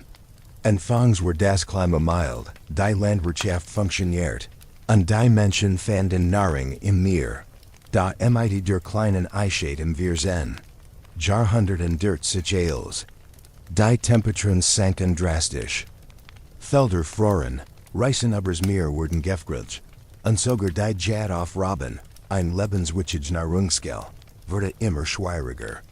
Ohne genugen Wort und ohne sicheren Kontakt nach Norwegen und Island zerbrach das Leben in Grönland. Das Funsen. Jahrhundert verschwanden die Siedlungen spurlos, auch die versichen Winland scheiterten. Zwar erregten die Wikinger Nordamerika, aber sie konnten dort keine dauerhaft Heimat aufbauen. Die Winter waren hart, die Natur war wild, und dazu kam die Feindseligkeit der indigenen Völker, die ihr Land verteidigten. Ohne stable Versorgung und ohne Unterstützung aus der Heimat war es unmöglich, dauerhaft zu bleiben. Am Ende mussten sie aufgeben und zurückkehren. Ein weiter Niederlag gegen das harsche Klima und die Grenzen ihrer Möglichkeiten. In einer Welt voller Gold, Krankheit und harter Natur war der Tod für die Wikinger kein Fremder. Aber nicht etwas, das nur an zu passierte, sondern ein täglicher Begleiter, ein ständig Prozess im Leben, jeder wusste, dass jederzeit kommen konnte, im Schlaf auf dem Feld, auf See oder im Kampf. Dies Gewissheit prägt die Art, wie die Wikinger die Welt sahen. Der Tod war nicht das Ende, sondern ein Teil des Lebens. Unvermeidbar wie der Sonnenaufgang. Besonders hart traf is die Kinder.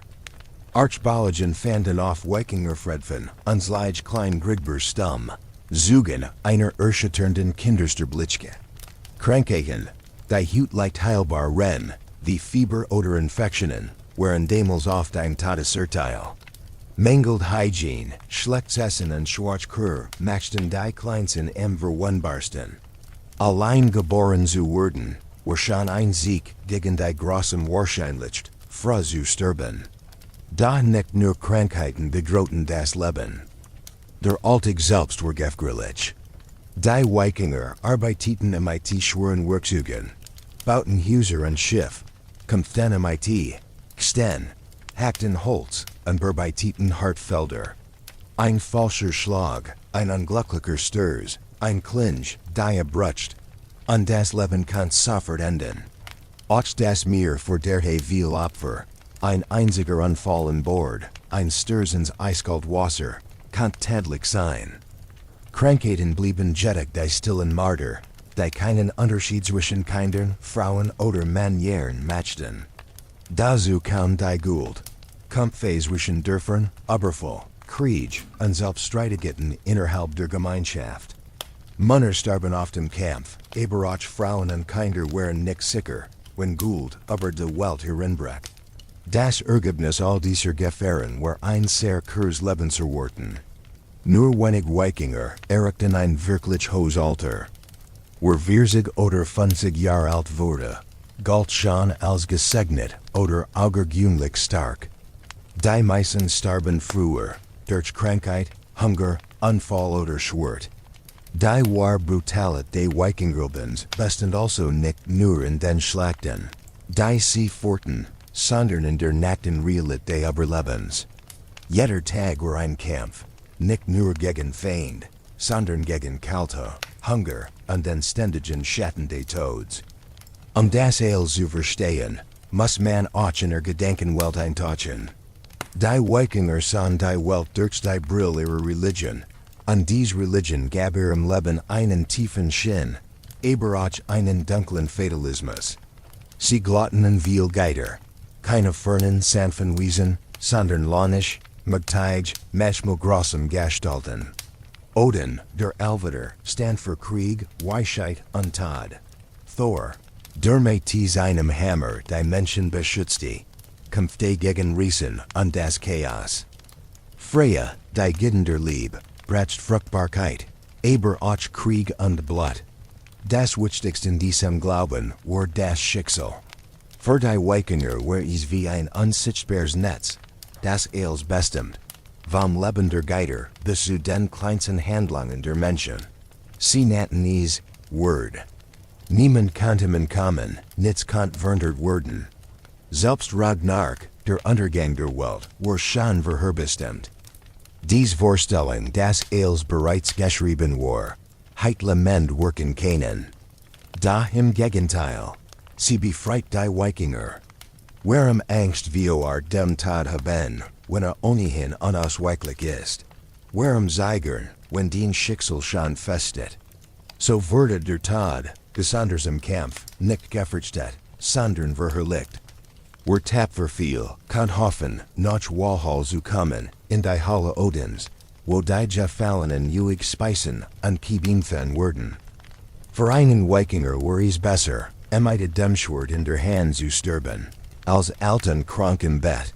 Denn mit dem Angesicht des Todes war nicht nur es war der Wahrsieg über ein Leben, das von Anfang an zum Sterben bestimmt war. Wenn es das Schicksal eines Kriegers war, an einem bestimmten Tag zu sterben, dann konnte nichts und niemand dies aufhalten. Kein Schwert, kein Schild, kein Gebet heiten retten können. Deshalb macht es für die Wikinger keinen Sinn, den Tod zu fürchten. Aber unvermeidlich, also muss man ihm mit die offenen Augen begegnen. Die Vorstellung von Ragnarok, der gettert Meeren, war der Gipfel dieses fatalistischen Glaubens. Da Ragnarok war keine Apokalypse wie im Christentum. Weder die Welt zerstört und die Gerichten in ein ewiges Paradies aufgenommen wurden. Ragnarok war etwas anders, ein kosmischer Kampf, das End eins gültigen Zyklus. Geider und Riesen, Ordnung und Chaos, Licht und Dunkelheit werden aufeinandertreffen. Fast alle Geider sollten sterben. Die Welt werden Flammen aufgehen, vom mir verschlungen werden und in Chaos zerbrechen. Aber aus dieser Zerstörung sollte eine neue Welt entstehen. Gereinigt, jung und bereit für einen weiteren Kreislauf. Diese Vorstellung war radikal. Selbst die Geider, die über Leben und Tod wachten, waren dem Schicksal ausgeliefert. Sie konnten ihm nicht entkommen, somit sie auch waren. Für die Wikinger bedeutet das, wenn sogar Odin und Thor sterben mussten, warum sollten einzig Menschen den Tod fürchten? Stattdessen galt es, mutig zu sein und mit zu leben. Mut angesichts von Gefahren war daher die Hochstugend. Wusst, dass als ohnehin feststand, konfliktlos handel. Angst hat keinen Nutzen. Sie schwatzt nur den Geist und verdarb die Ein feiger Tod, sei es durch Flucht oder Weinen, galt als Schand. Da war die Gefahren an Zittern erträgt und den Tod die erhobenen Kopf entgegentrat. Siegt war Grage. Die Vision von Ragnarök matcht gut und Blutwürdigen zu einem Teil der Ordnung der Welt. Zerstörung war nicht endgültig, sondern nur ein Schritt in einem endlosen Zyklus von Tod und Wiedergeburt. Das rechtfertigt die Brutalität nicht, aber es gab einen Sinn. In einer Welt, die ständig von Tod bedroht war, gab die Sichtweise Halt und Bedeutung. Da der Tod war nicht gleich Tod. Für einen Krieger gilt nicht einfach das Sterben, sondern wie starb. Ein Tod im Kampf, mit dem Schwert in der Hand und mit im Herzen, war der einzig würdig Weg. Ein langsames Sterben im Bett, durch Krankheit oder Alter, galt als unwürdig.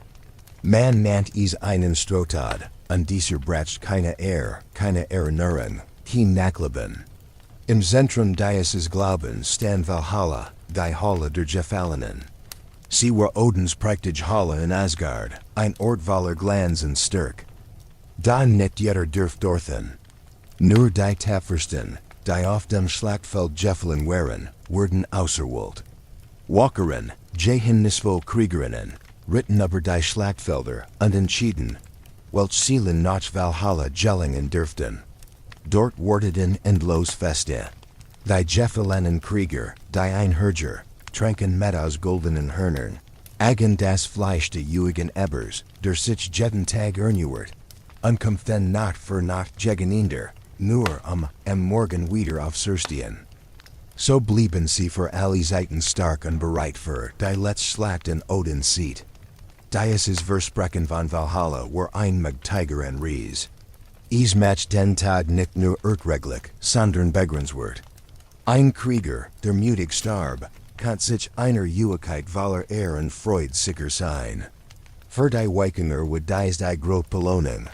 Ein Leben voller Tapferkeit und ein Tod, der den Weg in Odins Halle fniet. Für einen Wikinger war es keine Tragödie, die einer Waffen der Hand zu sterben. Es war der glorreiche Punkt eines Lebens voller Mut. Ein solcher Tod bedeutet, dass man alles gegeben hat, dass man nicht gesgert oder geflohen war. Diese Einstellung prägt die Art, wie die Wikinger Krieg führten. Sie kämpften nicht nur, Gold, Bunt oder Ruhm zu gewinnen.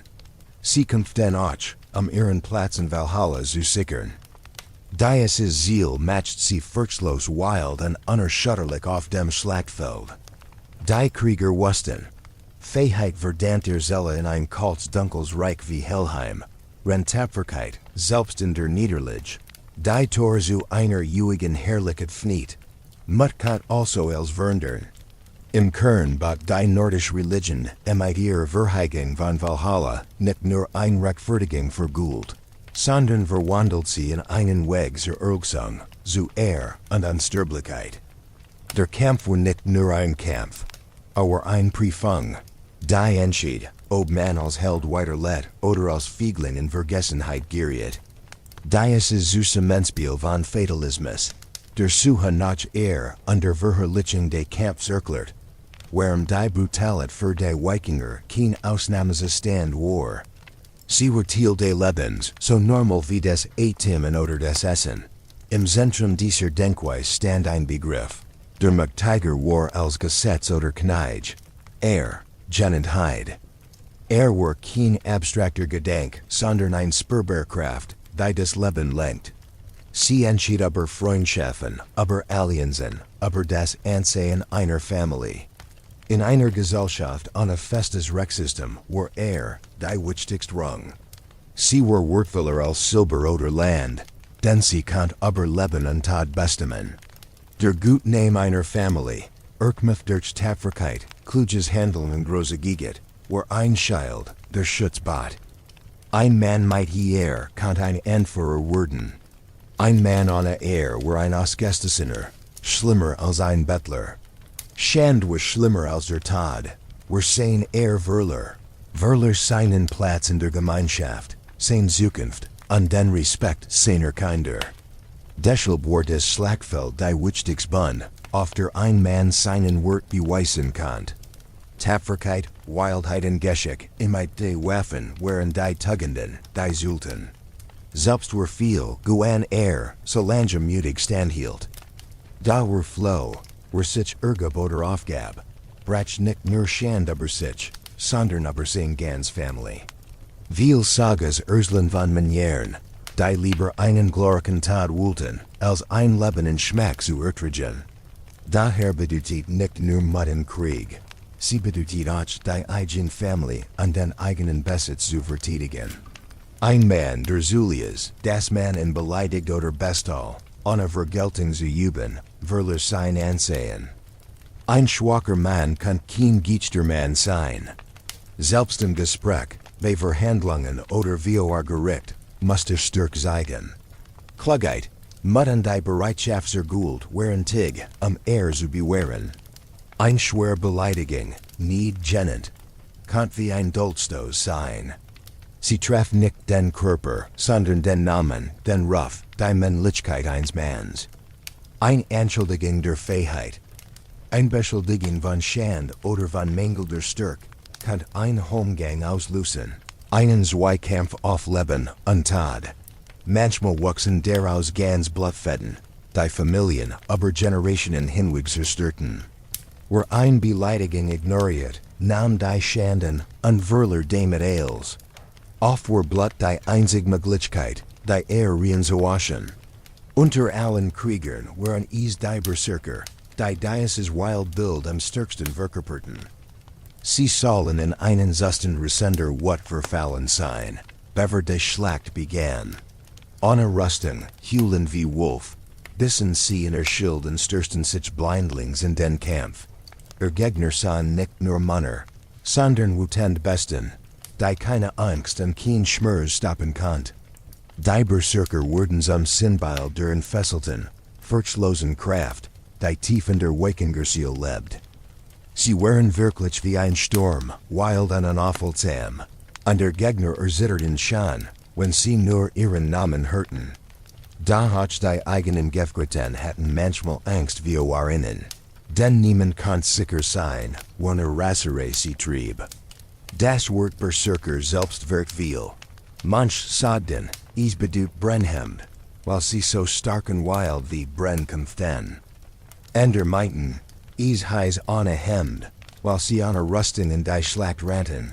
Nackt bis auf die Haut, als Zeichen ihrer Verachtung für Schmerz und Tod.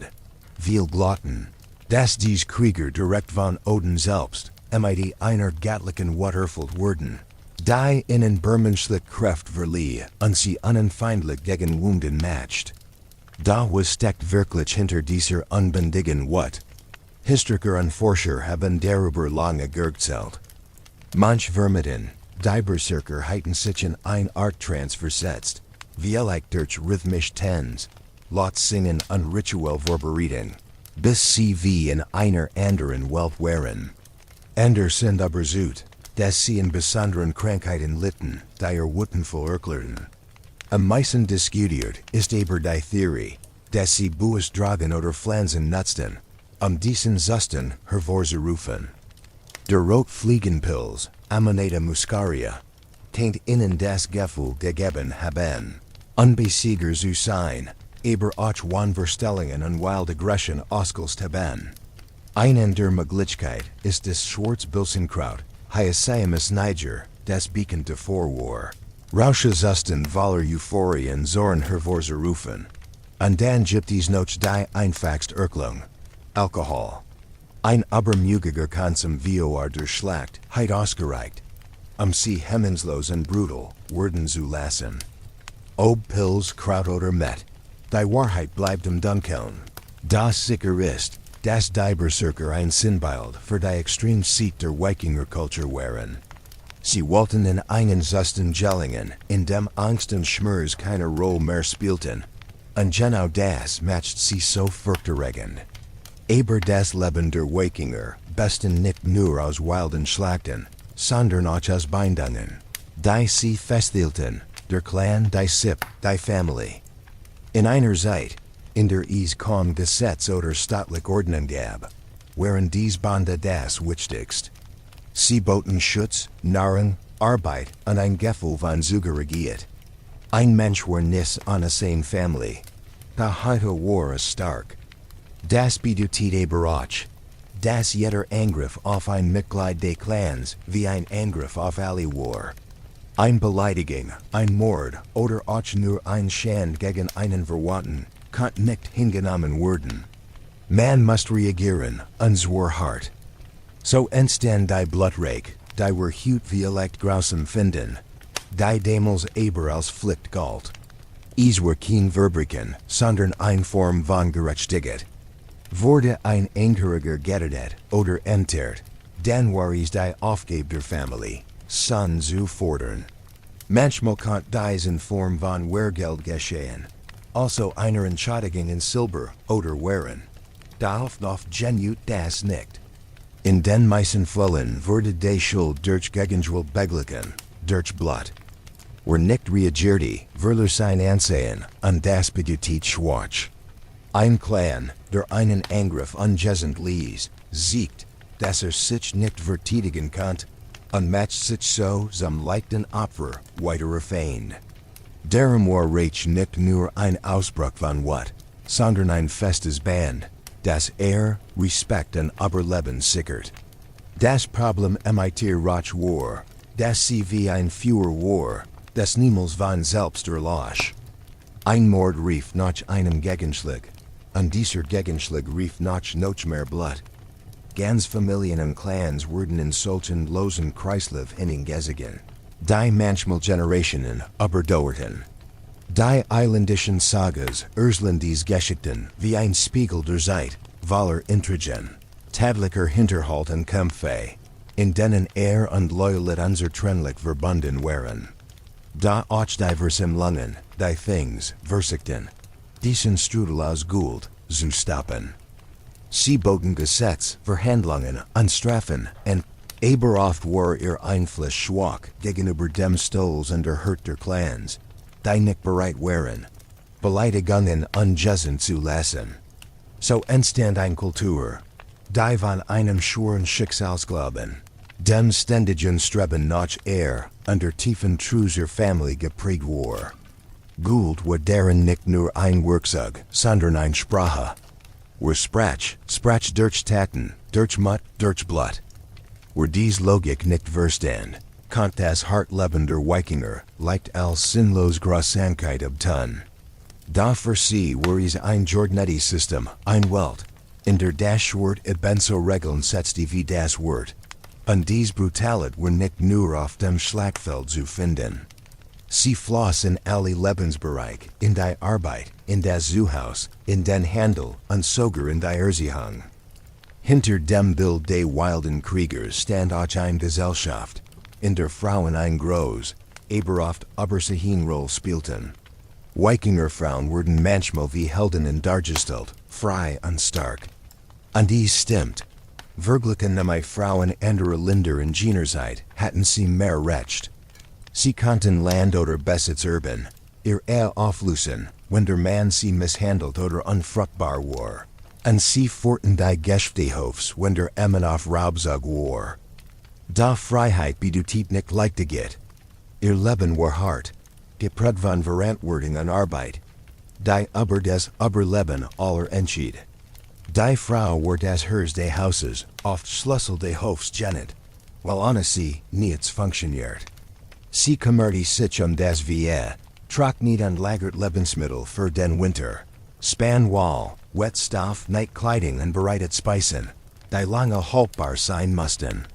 Sie flecht krank, hielt das Haus instant unter Zog die Kinder. All dies in einer Welt, in der ein kleiner Feller Hunger, Krankheit oder Tod bedeuten kann. Jede Aufgabe verlangt Kraft, Ausdauer und viel Geschick. Und dennoch blieb ihr Freiheit begrenzt. Ehen wurden selten aus Lieb geschlossen, sondern dienten als Bündnis zwischen Familien. Die Jungfräulichkeit einer Braut war von höchstem Wert, und Untrue kann hart strafen noch sich sehen. Auch wenn eine Frau die Scheidung einreichen dürft, war sie dennoch oft verletzlich, wenn sie nicht die Rückendeckung des Clans hat. Ihr Alltag war ein ständiges Gleichgewicht.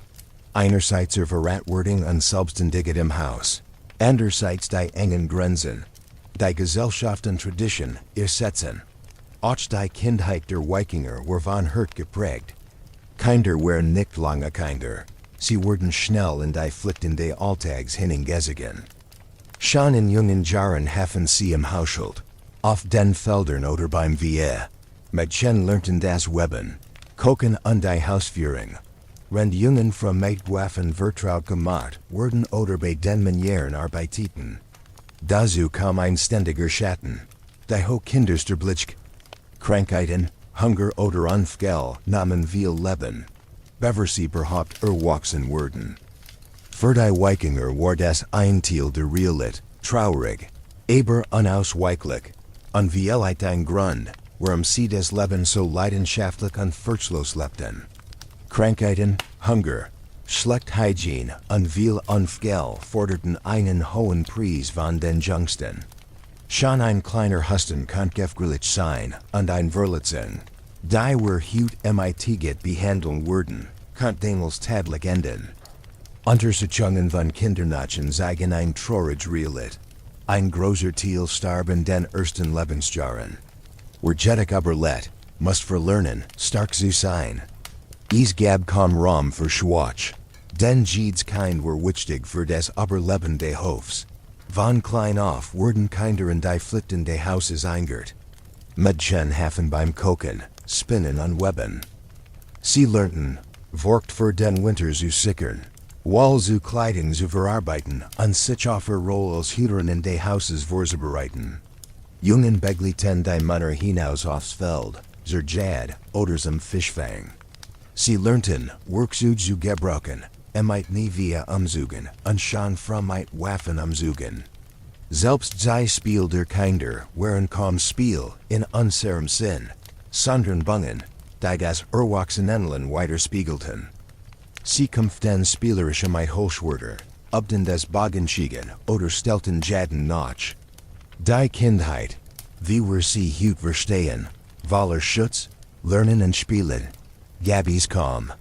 Kinder waren kleiner Wachsehen, von denen erwartet wurde, dass sie ihren Beitrag leisteten, sobald sie körperlich dazu in der Lage waren. Daher siegt sich nicht nur in der Erziehung, sondern auch in der Justiz. In einer Welt ohne starkes Rechtssystem griff man auf zu drastischen Mitteln.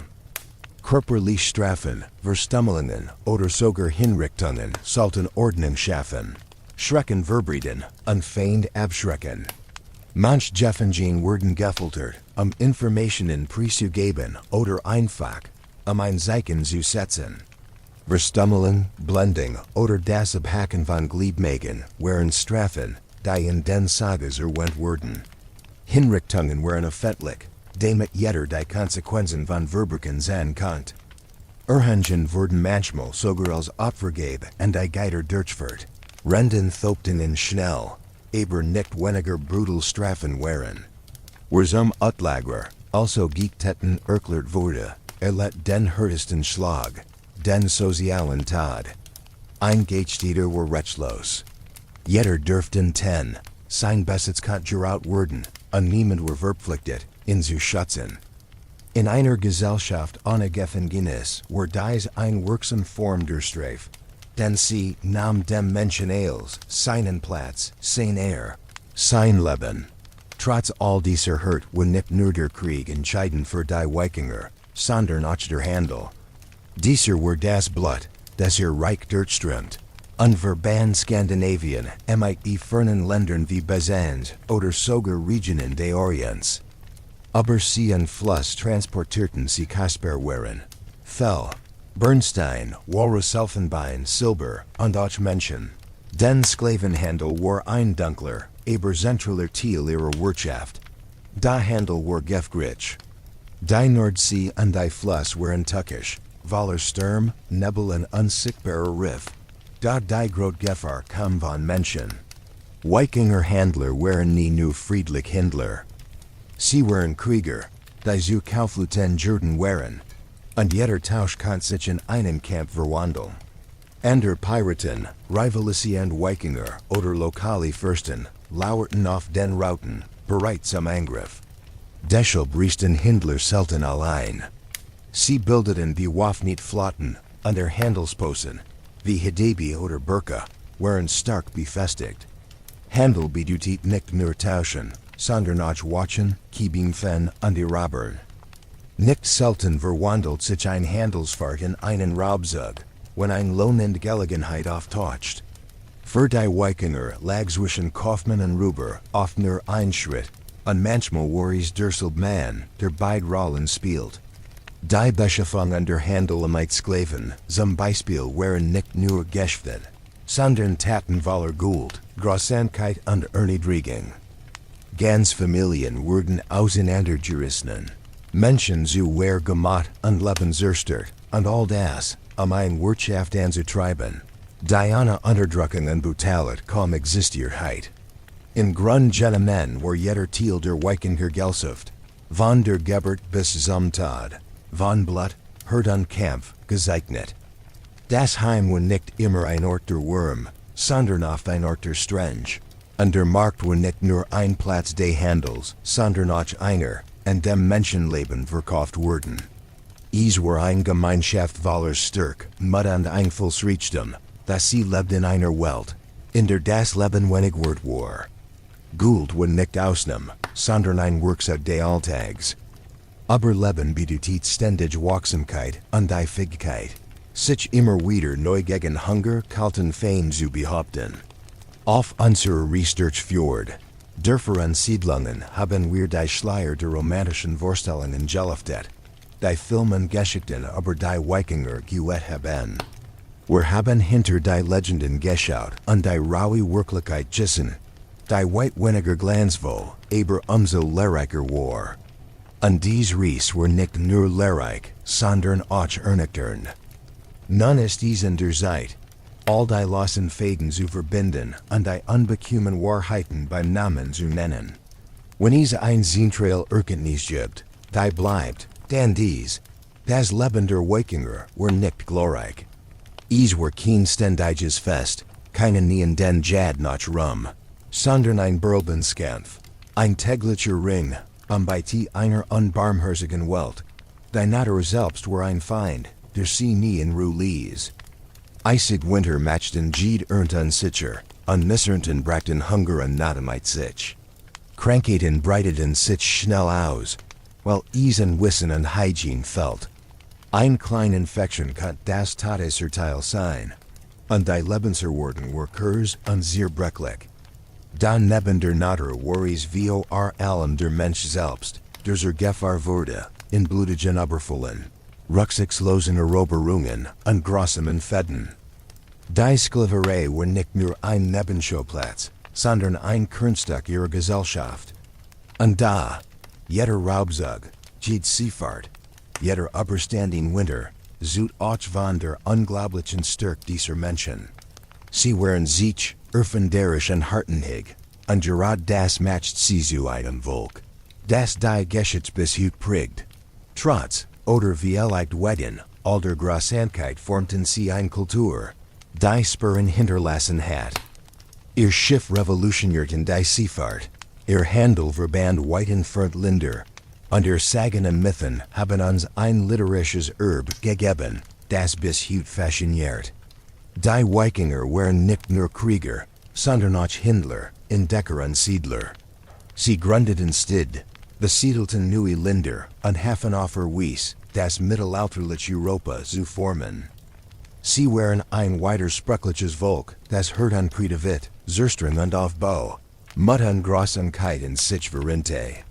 Ihr Erbe ist deshalb nicht nur Blut und Feuer, sondern auch Innovation, Anpassungsfähigkeit und ein unerschütterlicher Will, das eigen Schicksal zu formen, auch wenn dieses Schicksal auf dunkel war. Unser Ziel als Nachthisturiker bleibt stets dasselbe. Juke dazu einzuleden. Die glänzenden, verenfachten Bilder Hollywoods und die Mythen, die sich tief in unsere Vorstellungen eingegriffen haben, hinter Juke zu lassen. Denn die Wahrgeschichte ist immer reicher, komplexer und vielschichtiger, gerade weil sie echt ist. Nur wenn wir uns den harten Wahrheiten stellen, verstehen wir die Menschheit in all ihren Facetten. Die Geschichte der Wikinger mit all ihrem Licht und Schatten, mit Blut, Schweiß und Tränen, ist letztlich spannender als jede Fantasie. Sie seht, was der menschliche Geist vergisst, wenn unter den härtesten Bedingungen ums Überleben ringt. Wir hoffen, dass dies Risiko ein neue Sicht öffnet hat. Geschichte ist wie ein tieferosienvoller Geheimnis, die nur darauf warten, entdeckt zu werden.